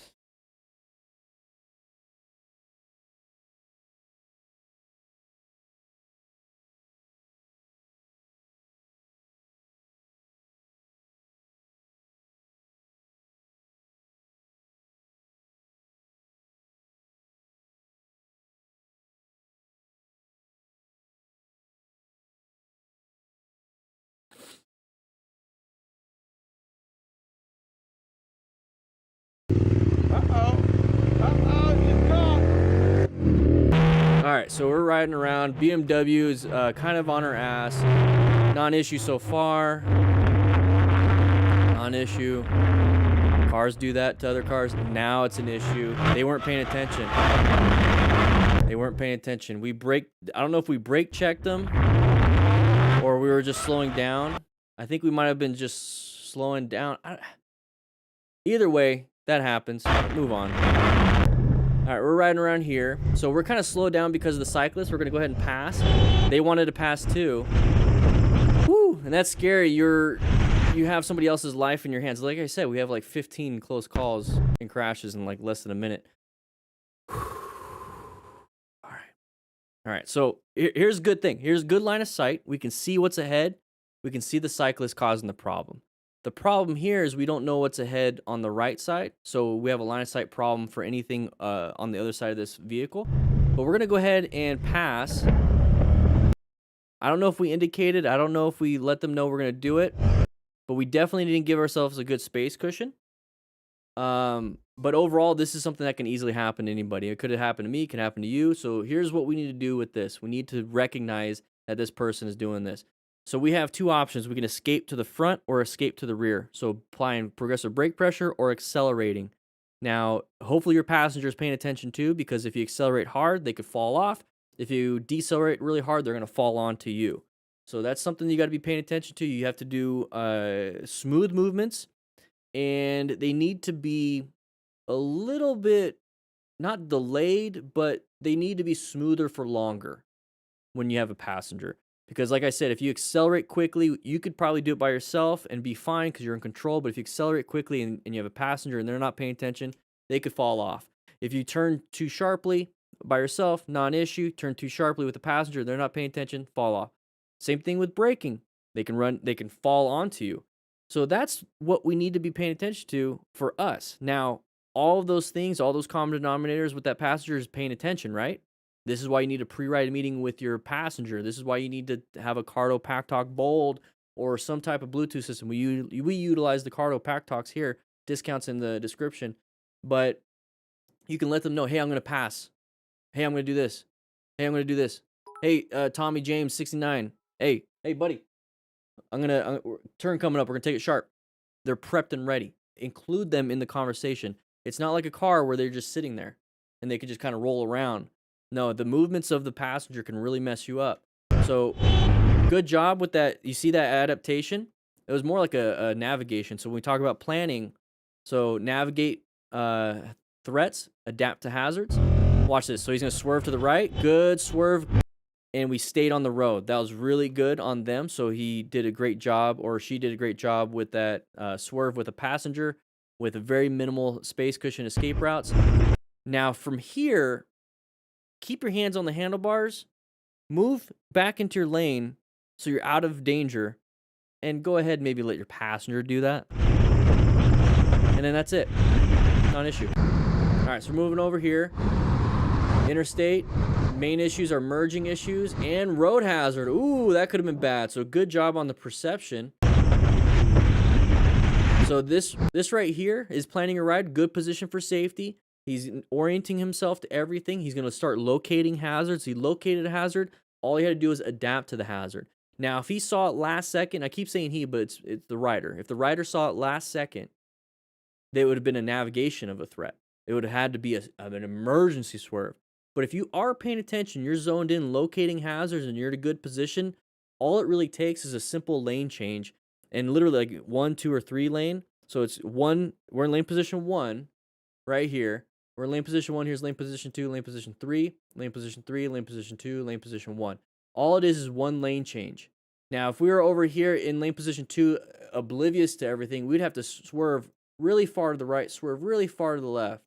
So that's why you want to just kind of position yourself so all you have to do is nice little swerves. Looks like a mustache. All right. Anyways, good job on this rider. This is a smart rider. Recognized it, did a quick head check, did a little lifesaver, did it under his arm, checked the mirror. Another one, switched over one lane position. Good job. Didn't panic, didn't freak out, didn't see it last second. Captain Unknown. So merging issues typically with this type of part, especially with an on-ramp, we're in the blind spot. Thanks for watching till the end. Yeah, okay, MotoStars. Slow day. All right, so interstate merging issues. We're just staying in this blind spot the whole time. Good job rolling off the throttle. Thanks. That was pretty much it. I hope you've enjoyed it. See you soon in the next video. Ride safe. That was pretty much it. That was thank you MotoStars for it. Oh man. Sometimes here's the thing, everybody. I watch these videos day in, day out, trying to figure out, you know, what's happening, or at least I used to. I don't do that anymore because I've done it so many times. But in order to find a video that is worthwhile, I just skimmed through it really quickly, and I didn't skim through this one. And the thing is, I just see the same crap over and over and over and over again. And for a lot of people, it's like, well, this is all new information. This is great. For me, I see the same mistakes. I see the same stuff. I see the merging issues. I see the anger issues, the ego issues. I see all these patterns that people aren't recognizing, and they're getting angry about it. It's one thing to not see the patterns. It's one thing not to do what you're supposed to do. It's another thing to not see the patterns, not wanting to see the patterns, and then getting mad about it. That is the part that kind of gets me. So I don't know. It's last class of the week, so I'm pretty happy about that when it comes to that kind of stuff. But right now, what we're going to be doing is we're going to go to my office. We're going to have a nice little chitty chat, and we're going to talk about some of the stuff that we learned today. So if you want to talk more about that, you want to pick my brain, come to the office, and we'll go ahead and talk about it there. All right? Whew. Go ahead and take a seat, everybody. Go ahead and take a seat. Moderators get to sit over there on the right on the nice comfy couch. You can go ahead and turn on the TV. But let's go ahead and have a chitty chat.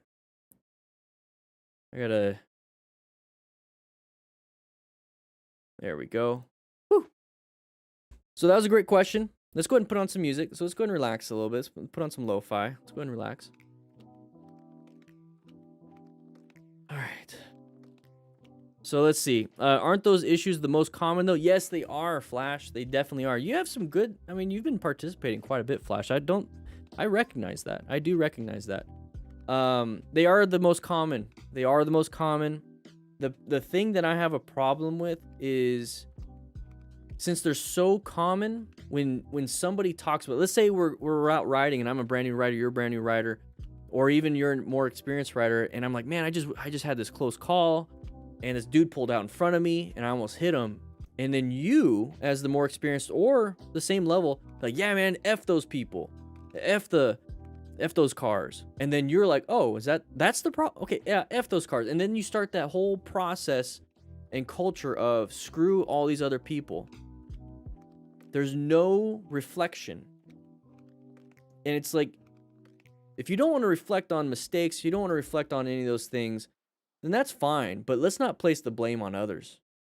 Like, if we really want to solve the problem and make it to where this isn't something that is going to be consistently happening to us, then we need to fix it ourselves. So Chris Bryan, rock that shit, with the $10 donation, and Coco with the $20 donation for the Distinguished Gentleman's Ride. I truly do appreciate it. I'm sorry about not announcing it and paying attention during class. I was focused on other things. I appreciate the donations to the Distinguished Gentleman's Ride. Samuel Gates, we do have videos of me just riding on the second channel. If you missed that, if you don't like watching the stuff that we do here, that second channel is more like my old stuff. You might want to check that out. MotoStars gives Dan content to work with, so it's a love-hate relationship. Yeah, so like it's all fair use. It's all fair use. So the 4 pillars of fair use, I make sure I focus on those. I'm commentating on his editing and video compilation at the same time, transforming the original content. So I mean, it's all fair use. The second channel is Motorcycle Training Concepts. It is linked in the chat right now, or it's gonna be. You might like that. We post there every Monday, Wednesday, Friday when we can, but we're getting more consistent with Monday, Wednesday, Fridays. That used to be my old schedule.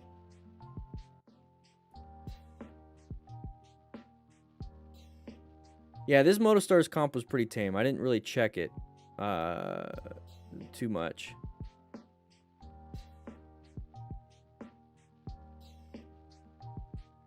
Let me just go ahead and do some stuff real quick. You got some cones, Jackie? Good. I'm actually thinking about making my own cones. I actually got I'm working on that. So part of what we do here is at the beginning of class when I'm in my dorm, we just kind of chat about stuff we're learning. And then here we kind of we chat about stuff we learned today, and then just you guys pick my brain. And when it comes to that with the cone thing, no, that's not it. I must have it on my phone. So I'm working on a prototype. Yep, it's on my phone. Let me go ahead and I don't care if somebody wants to make this themselves. I don't really care. If you can do it, then obviously you have better influence than I do, which is fine. Let me get to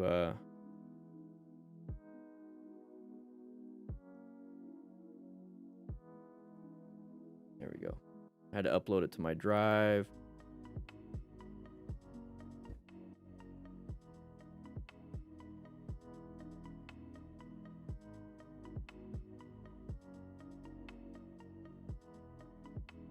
So I had this idea for a training cone. It has reflective tape, different colors, maybe has an arrow on it. And it's like those tiny little cones. We're coming up with our own training system here.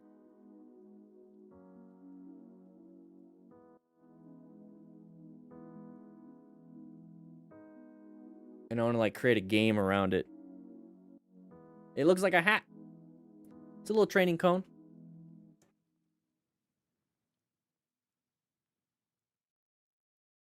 Let's see. Make a video of trail breaking, or is it too dangerous? So William, no, it's not too dangerous. Yeah, everybody, William and everybody else, trail breaking is not dangerous. It's actually a very, very, very useful tool. Very useful tool when it comes to... Oh, shit. It's a very useful tool.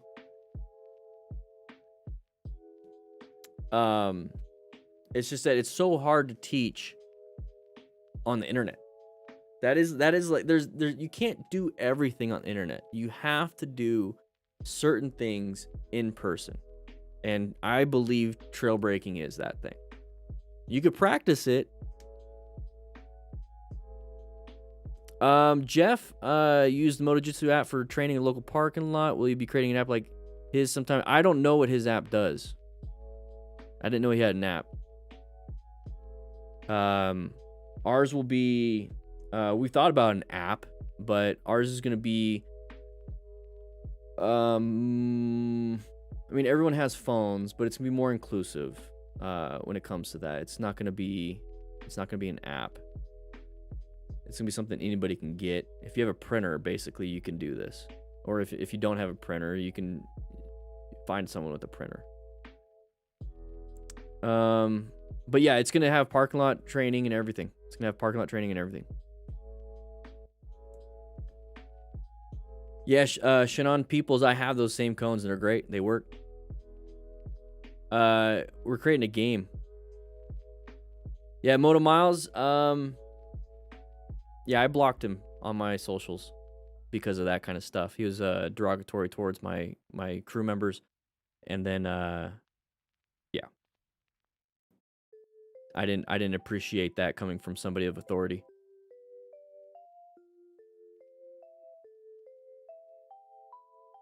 Combat boots is riding boots and want something. Yeah, Sam, we'll get something a little bit better. That's all. But those will work better than regular shoes. It's all about, yeah. Okay, so same stuff I do with videos with my wife. Yeah, so we have training.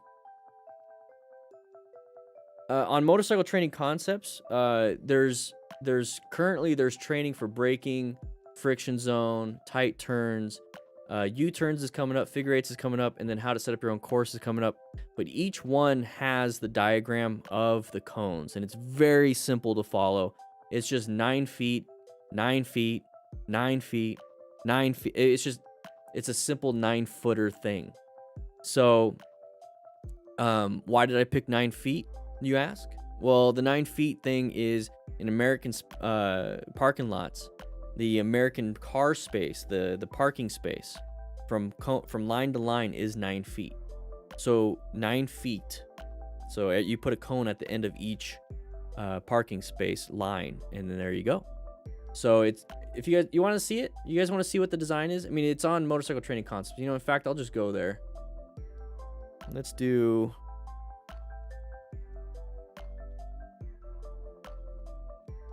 I misspelled it. Motorcycle Training Concepts. So Motorcycle Training Concepts. I need to update that banner, by the way. We're almost at 14,000 subscribers. Very cool. Very cool. So for videos, our latest video is the, I believe it's the U-turn. No, it's friction zone. What is up, everybody? DanDanTheFireman here with So for those of you that were wanting me to, let's go ahead and pause the music. For those of you that wanted me to do more on bike stuff, this is the channel right here. Okay. So we talked about friction zone in the previous video. So I'm in a parking lot, and I'm going to get us to, and I make sure I tell you guys. Motorcycle here. This is the Indian Chief Dark. If I ever get sponsors and ever get things given to me, I do show that it was either given to me, I bought it with my own money, somebody paid me to do this, or it's an affiliate code. So I don't lie to you guys about where I get my money. I don't lie about any of that stuff. Of course, I make sure I tell you guys where I get it. So I just wanted to point that out. So we have, let's see where I can get the diagram. Pops up. So here's the diagram. And let me go ahead and get myself out of the way. So this is the diagram right here. So it's 9 feet, 9 feet, 9 feet, 9 feet, 18, 18. And you see the parking lot? You see all of, I got rid of my pen. Let's get my pen back out. So this right here, if you have a parking lot, you're golden. So you only need 1, 2, 3, 4, 5, 6 parking spaces. Side by side. So right here is all you need to practice the exercises. And these exercises never change cone pattern. Once you put the cones down, you don't have to move them unless you run them over. So right here on the left side, right here, so you see how it's every 2 spaces. So 18 feet, 18 feet, 18 feet. Now these cones are 9 feet apart. So 9 feet, 9 feet, 9 feet, 9 feet, 9 feet. And the easiest way to remember that is the end of the American parking space, in the middle of the parking space, at that junction, middle, end. Simple, simple, simple. Every other parking space, and you're done. So that right there is why I designed it this way. And let's go ahead and put me back on screen. So when we do the parking lot stuff, I'm going to look where cars turn so much is a little bit hard for you. Just have it out a little bit. Manhole cover. And there's my cones from the braking that I did earlier. I want to show you guys the, it's not up on the channel yet, so I can't search it. I want to show you guys, this is behind the scenes. So this is the figure 8. I'm playing it off my video that I have on my computer. What is up, everybody? DanDanTheFireman here with Motorcycle Training Concepts. Today we're going to take it to the next level. Instead of just U-turns, friction zones, and tight turns, what we're going to be doing. Where is it? Where is it? Figure 8. Now this is something that you do in the MSF. It's something that it's going to bond. Let's go ahead. Let's go ahead and get.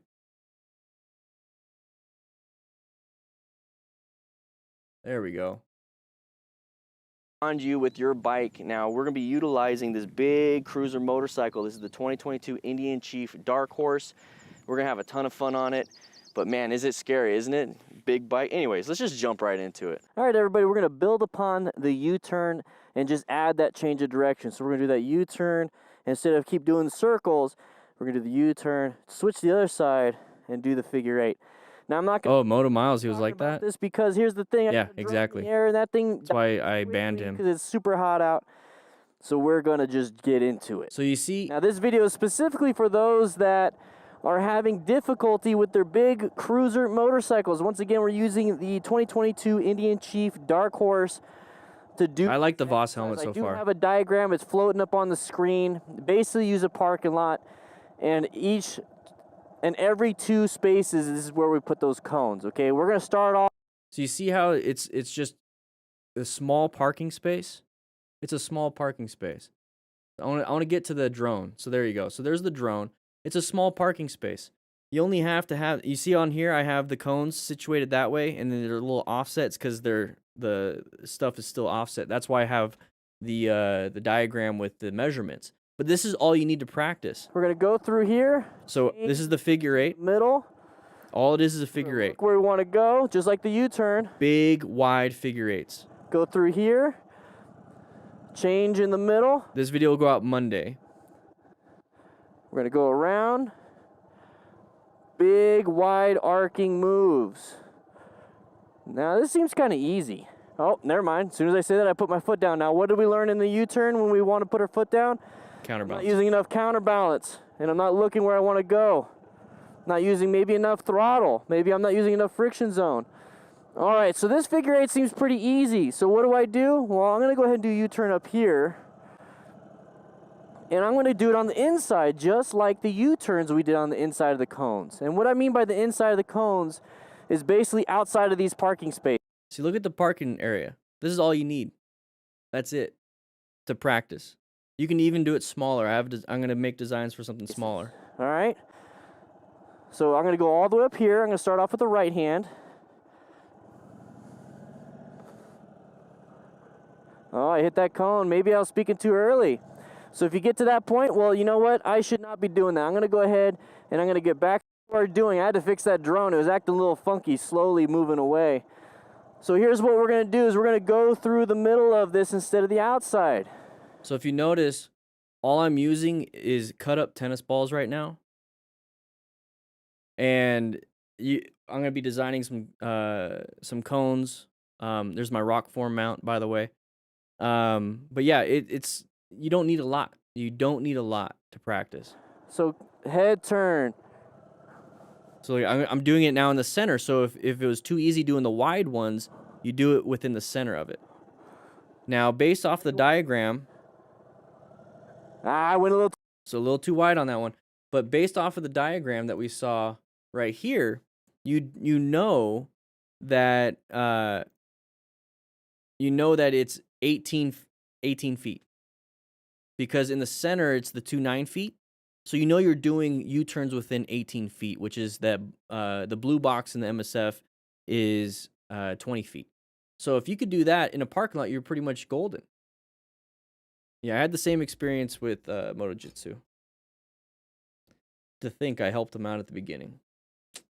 That's kind of disappointing. But yeah, the cone, it's not just going to be the cones. So this is the point of what we do here at the end of the class, is I kind of just share with you kind of some ideas that I have going on. And I want to pick your brains because I want to make sure I make the same stuff, or I make the stuff, not the same stuff. I want to make the stuff that you guys want. So think about it this way. You get a set of cones, let's say 20 cones, with reflections, multiple different colors, so you know exactly where to place them. You have a diagram that never changes, so once you place it, you're kind of set. It comes with, let's say, some cards, some nice small cards with the outline where you're supposed to go. So for figure 8, it has it drawn on it. It also has a booklet that comes with it that explains, the braking, tight turns, figure 8s, each exercise, what it is you need to do to get better and better and better. So it's an actual training program involved with that. And then also it comes with an instructional sheet, or it's on the box, or it's on the thing that is associated with it. There's games that you can play. So, how to play, I don't know, let's say playing smart. Let's train smart. It's called training smart. So it's like horse, but it's smart. So let's say you and your buddy show up to a parking lot with the cones situated. You roll a dice, and out of the 20 diagrams and 20 cards, like think of like Cards Against Humanity, like that size, one pops up. You get, it's the, I don't know, it's like the figure 8, but within the middle part. Okay, cool. So the first person goes and does it. It's timed. So your buddy times you, and if you complete it, you're good. If you went outside the cones, you hit a cone, boom, you're out. Now your buddy gets to do it. First person to get smart wins. Or first, something like that. So if you actually do it and you win that exercise, you get S, you get M, you get A, you get R. I don't know, but all of that combined. I don't know, I think that'd be cool. No real big empty parking lots. So all you need for this whole thing, I mean, it sounds like a lot. It sounds like a lot, but all you need is 36 feet wide. And what is that? 36 plus 18, that's 54. 54 feet long. So 36, 54. That's all you need. That could be a really wide road. That could be a wide road. Like a residential road. So if you have any areas in your, if you have any neighborhoods that are being built in your area, you might be able to find a road this wide. And then Nightbot, I need to turn you off because they're actually sold out.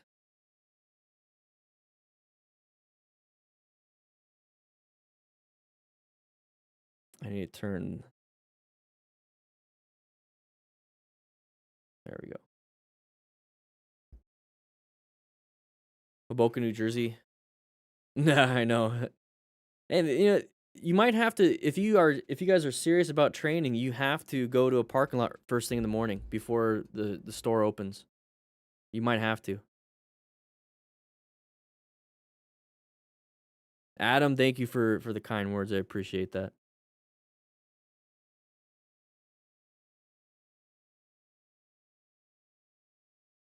Jonathan, hey, thank you so much. See you later, Terry. Renzi, class was good. I gotta check your.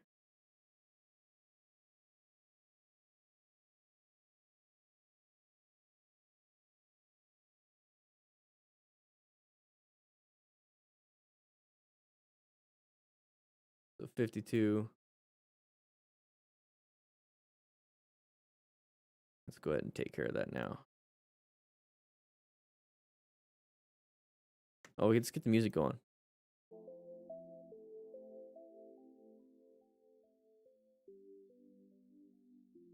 Let me double check. Yeah, I got it. There you go. Deleted. You can get 52 off.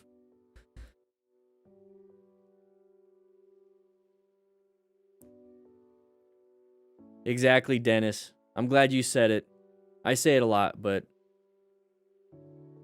Dan, what's your only friends? What? You mean only fans? I don't have one. Dan, how much do you think a good set of starting gear should cost these days? You could probably get a good set of gear for probably under $750. A full set of gear for under $750.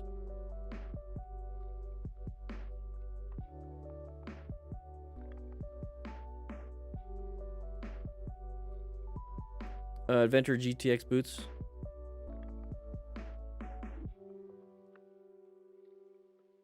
Let's go ahead and take a look. So if you are getting anything from Revzilla, go ahead and click the link in the description first. It's not going to cost you anything else, but it supports the channel. So it's an affiliate link. It basically just says, hey, I sent you, and but it doesn't cost you anymore. They pay me. So it's like it's a way to support. I like the yellow, the high vis.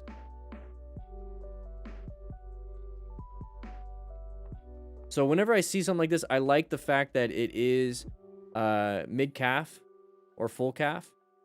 So boa is good. So Klim is good. I've actually been thinking about updating my gear to all Klim just because I like the styling and it's like on brand. I can get something that looks like turnout gear easily. The Michelin, that's interesting. All right, so let's take a quick look at the features real quick. So Gore-Tex, boom, you got, you know, that's gonna keep you nice and dry. Rubber outsole, okay. Usually they are. Midsole, lasting board, polycarbonate lasting board. So that's gonna be like the mid shank. So it's gonna be not as flexible in the middle, which is good because when you're putting your foot on the peg, especially if you for adventure bikes, you're standing on the peg, so that's gonna keep it nice and stiff. So you're not gonna get the foot fatigue. So in firefighting, we climb a lot of ladders. So in our turnout boots, in our work boots, that was the big thing, is that make sure we have that so the shoe wouldn't collapse in and cause pain. So reinforced shin plate, good. What is it reinforced with? You know, reinforced toe and ankle area. Might be saying it up here. Reinforced shin and shifter plates. So it's just probably gonna be the TPU plastic, which is still, it's reinforced, you know. Yeah, so it's just gonna be the plastic, which is fine. 5mm XRD impact absorbing foam. Ankle and midfoot.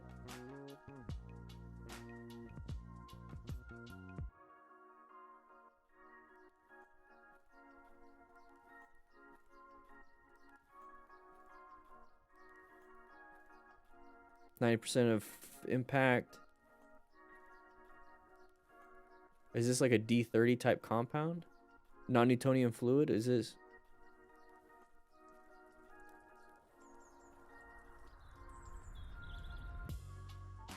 Is this like CE rated, or is this more of a comfort?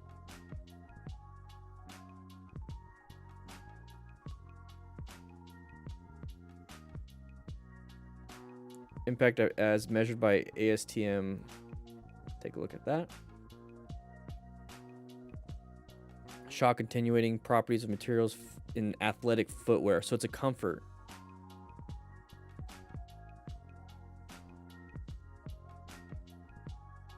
It's a comfort thing. Test method for high-speed puncture properties of plastics. Okay.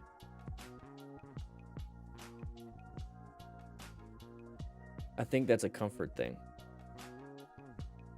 These are comfort. I don't know why they did that.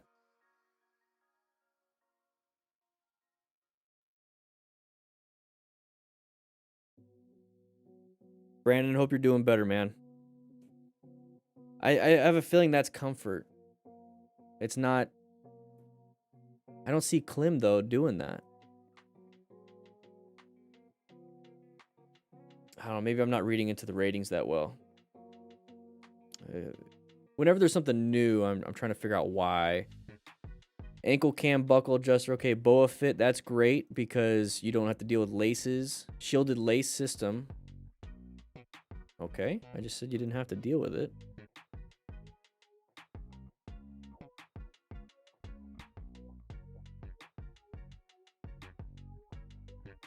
Where's the laces? Are they on the inside?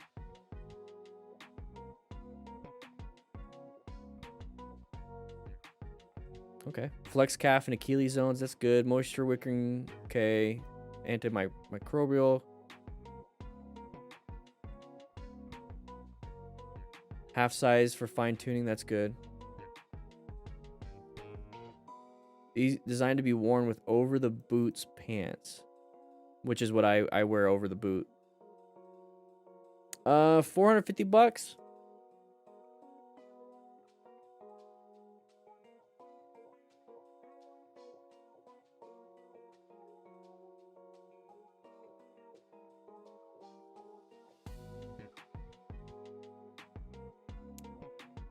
It's a tough buy. It's on the side. On the inside or outside? The laces. Because one thing you can't see on any of these photos is the inside of the foot, except for that part. You can see the laces a little bit on the top. Yeah.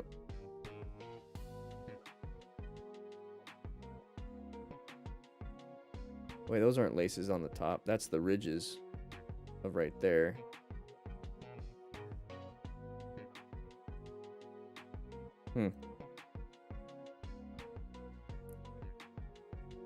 If anything, laces on the inside is worse.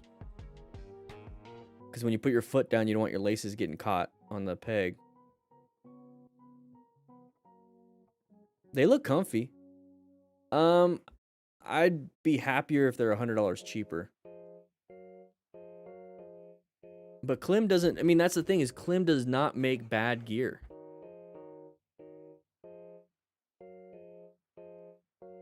They don't make bad gear. Yeah, they don't have a demo on it. Which is interesting, huh? Choose the larger hole size if you're a half.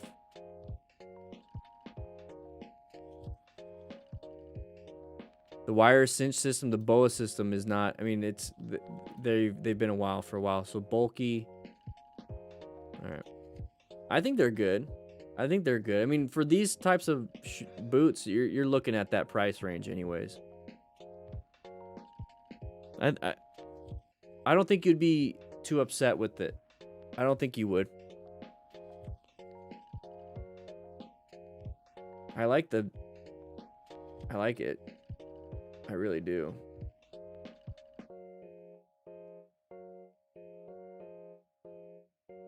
Let me see if... Yeah, I like it.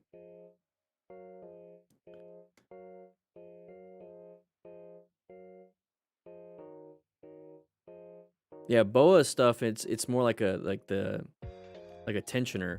So I mean, like, the laces aren't really tied, it just tensions it. So I just wonder where they're at. They're like they're super small and thin but strong. So I don't think it'd be a problem. I mean, the whole point of the BOA system is to, yeah. Well, if it's over the boot and you have the green, it's not gonna be an issue. An over boot pant. Ben Steele's, good luck. Wearing riding jeans with former that doesn't feel weird to wear off. In terms of knee armor rubbing against you, that's a tough one because that's usually what's going to happen.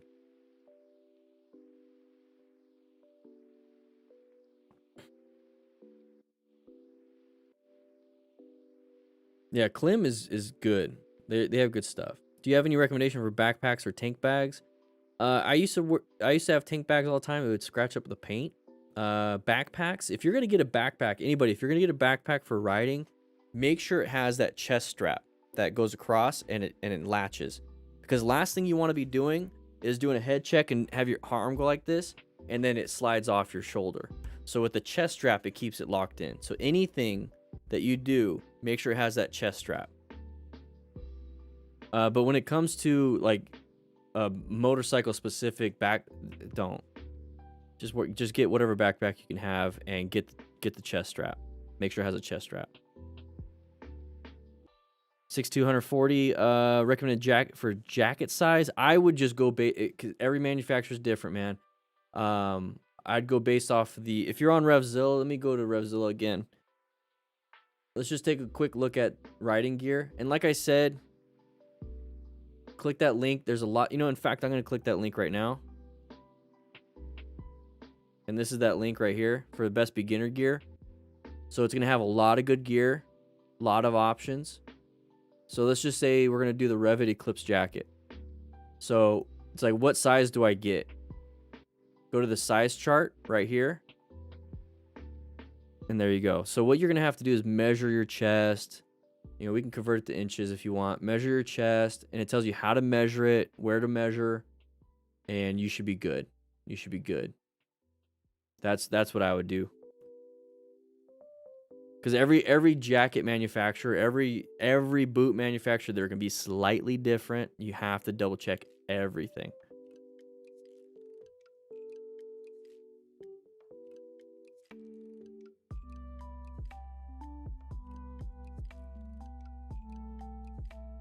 Saddleman's really good. D-Dun06 completed BRC, got endorsement, and purchased first bike this week. That's a lot in a week, man. Congrats. Thanks to the advice from you on here. Wanted to get bike earlier, but had to get my full gear after. Hey, and you probably feel more confident, more comfortable. Imagine, just think about it, D-Dun. Imagine buying the bike first, and that's it, and trying to ride. Just knowing what you know now. Imagine getting the bike first and then trying to practice. So you did good. You did the right thing. Did the right thing. Everything I teach here, guys, it's not saying, hey, we're replacing in-person training. What we do here is it's an add-on to training that you already have or you're gonna get, and it's gonna emphasize that you need training. So this channel is basically saying get training, get training, get training, get training, get training. Magic Mike tight or hippo size. As far as buying a helmet online, if I measured 56.5 centimeters and the helmet's close to sizing is 57, 58, would that, yeah, get the 57, get one. If you're in between sizes, get one above. You can always add padding. What you can't do is take away some of that polystyrene foam, which is the helpful foam, the stuff that absorbs the impact. So max, I would get, if you're a 56.5, get the 57.58. Exactly, Ernie, and keep learning, continuing education. Exactly, Dennis. This channel is just another tool. When you guys are going through life, pick up tools, good tools, and keep them. So if you find this channel is a good tool for you, keep checking in. Make it a habit to check in. If you find it not being beneficial to you, if you find this channel not being beneficial to you, it's okay to leave. It's okay to not watch me anymore. That's fine. Because then it's on me. If this channel is not growing, or if it's not reaching my audience that I want, then it's something I'm doing wrong. But if it's you just outgrew the training that we're doing, then that's good. I'm glad. Real Twix, you're going to like it. It was a lot of fun. I've taken it a few times. Thanks, Josh. Appreciate it. Where do you exactly measure helmet size? Let's go. Let's go ahead and check it out. Great question. Let's go to RevZilla again. So once again, we're on this link right here, the RevZilla link. So let's go. Oops. You know what? I'm gonna go ahead and click it again. So let's get out of that. Let's do this. I'm gonna click the link. So here it is. So let's just pick the Scorpion Exo helmet. It's like, what size?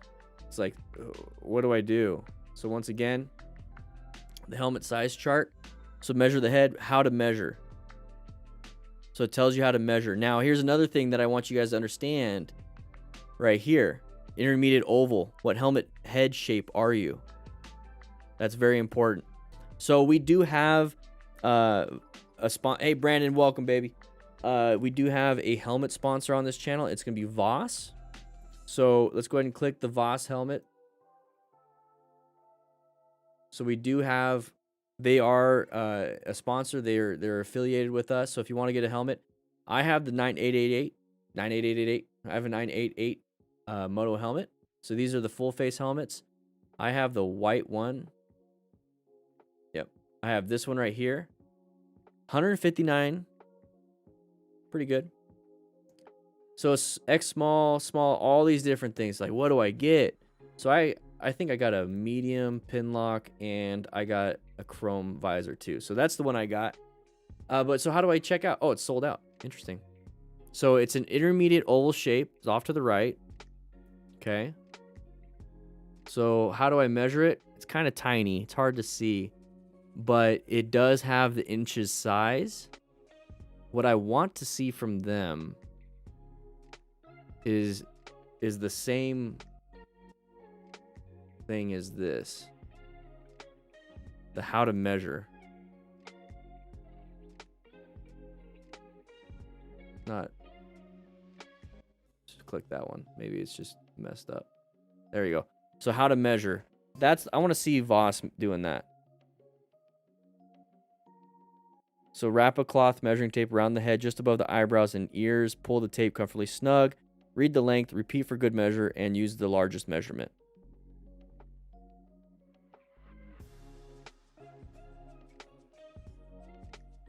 There you go.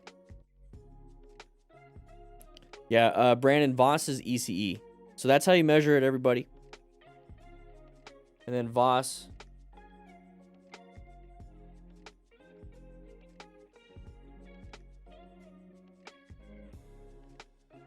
So ECE 2205. Now the new standard is ECE 2206. I can't say too much. I signed an NDA with them, but they are working on the 2206. Because it's not required, I believe, until next year. So they're working on this year to make some really good helmets. That's as much as I can say. But yeah, we use Voss is going to be like the beginner helmet that I recommend. It's the absolute beginner helmet I recommend because they have an option for pin lock already. And the cool thing is it's got that it has a ratcheting system in it. So it's very simple to use. I actually like it. Comes with a pin lock. So it's pin lock ready. They're not big bobblehead. And it's hard to see. But he has his visor up and it's like, hey, he has another visor in there. They have a drop down visor on the inside. It's really cool. So there's a lot of features, a lot of things that I like about them. And it's something I recommend. And I bought my helmet. The helmet I have from them, I bought it. Because I wanted to make sure it was good before I went with them. They're not aiming for Snell, real Twix. They actually have that written in their frequently asked questions. Snell it's a different type of testing, more for like jagged, hard impacts. They are sticking with government requirements versus that. Now, I used to like Snell a lot until I learned more and more and more about them. I want to see more people do FIM, the MotoGP style. I like their stuff. It just came out though, so we're not going to see a lot. Hey Dana, I rescued a fellow rider today. I was riding on Del Dios Highway here in Southern California when I witnessed a rider low side in front of me. Luckily, I was able to stop in time and had my pack. Bailey, what happened? What'd you do? That is so cool, man. Hey, rescuing another rider feels good, I bet. And I've done a few car drivers. I haven't witnessed a motorcycle. I have rescued a motorcycle rider on the FTR event, but he didn't need rescuing. He just needed a quick assessment. MIPS, I like MIPS. I like the idea behind the rotational forces being minimized because your brain doesn't just go back and forth side to side. It can kind of rotate a little bit inside the cerebral spinal fluid. So that forces get transmitted so your brain does this inside too, not just side to side, up and down. It works on a like a 3-degree axis. So the MIPS will reduce a lot of that. He had multiple lacerations on his left arm from hitting the rail on the side of the road and was able to stop the bleeding via turn. Hey, Bailey, that's awesome, man. It's awesome. Glad you built your own kit. Holy crap.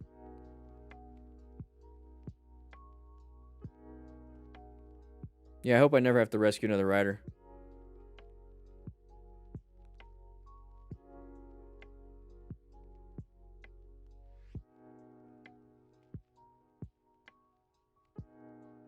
Dennis, thanks, man. I appreciate it. Yeah, FIM. Yeah, look them up. They're pretty cool. They're doing some good things. Yeah, helmets in person. So Cycle Gear and Revzilla are owned by Komodo Holdings. So you're gonna find a lot of Revzilla gear at the local Cycle Gear. So the return policies are probably the same. You might be able to buy something at Cycle Gear or try it on at Cycle Gear and then buy it off of Revzilla. At the end of the day, Komodo Holdings doesn't really care. Moto Gymkhana, what do you think about that? I like it. I'm basing some of my training on some Moto Gymkhana skills. Moto Gymkhana is more like so I want to do just the small parking lot stuff. Moto Gymkhana is more like you need a football field size for a lot of their stuff. So their stuff is like multiple different sections combined into one. I want to take each individual section and find out what you're learning from that section and then make that something. So I like what they're doing. I highly recommend you guys check out Moto Gymkhanas. Would I do a video on some advanced rider course exercises of the shades? I thought about it for years, and to me, if that's the route that I'm taking, then I have to reduce what I'm doing elsewhere. So when I first started doing this, it was all just basic motorcycle skills, and I thought the only ladder I can climb was, okay, now I gotta do advanced skills, now I gotta do track skills, now I gotta do expert skills, I gotta do MotoGP. Like, that's that ladder. And then I started thinking, okay, well, I'm at beginner skills right now. What else can a beginner learn that will keep them safe? And for 2 years, I've been experimenting with the Smart Rider principles, but they weren't called that yet. And I'm like, what else can a beginner learn that will keep a beginner safe outside of just the fundamental skill? Well, situation awareness. Okay. Oh, knowing how to get gear and what type of gear to get. Okay. Well, medical training. I'm a firefighter. So rescue another rider. Okay. Well, then me knowing that if teaching everybody all these things has made me a better coach and a better rider. Oh, well, teaching and mentoring, because I'm not going to be here forever. So I want the next generation to know how to teach the next generation, and so on and so forth. So to me, it's like, what ladder do I want to climb in terms of education and teaching? I kind of like where I'm at, but then spread out horizontally and be that overall training academy for a beginner rider. From there, once I feel like I mastered that spot, why not then, which I can't see myself doing it in the near future, once I mastered the Smart Rider principles, why don't I do advanced Smart Rider principles? So advanced situational awareness, advanced motorcycle skills, advanced gear. So like we're talking like high-tech stuff, advanced training for rescuing, stuff like that. So that's why I haven't really focused on branching out that way, because I think there's just so much a beginner could learn before they have to learn their advanced skills in motorcycle riding.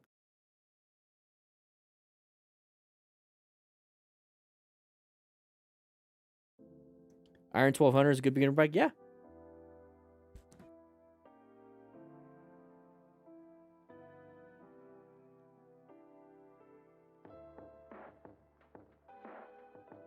Oh, I'm sorry to hear it, Bailey. I had a Sportster 1200 for my beginner bike, but I was more risk averse than most, so it might be too much for you. I don't know. Yeah, Bailey, that sucks.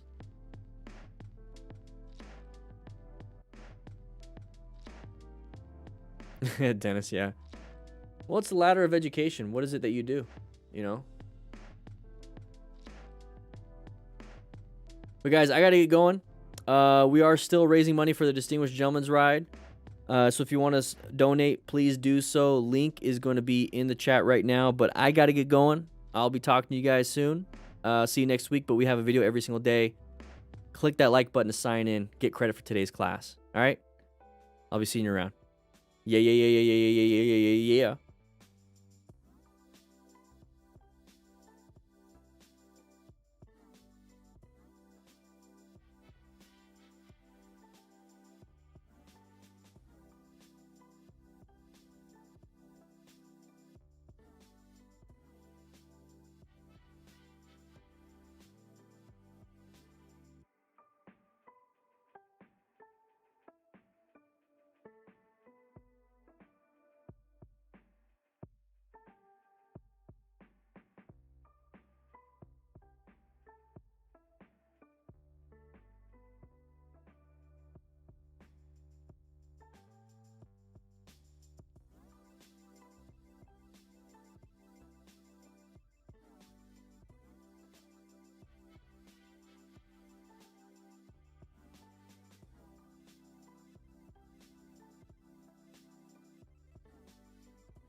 Yeah.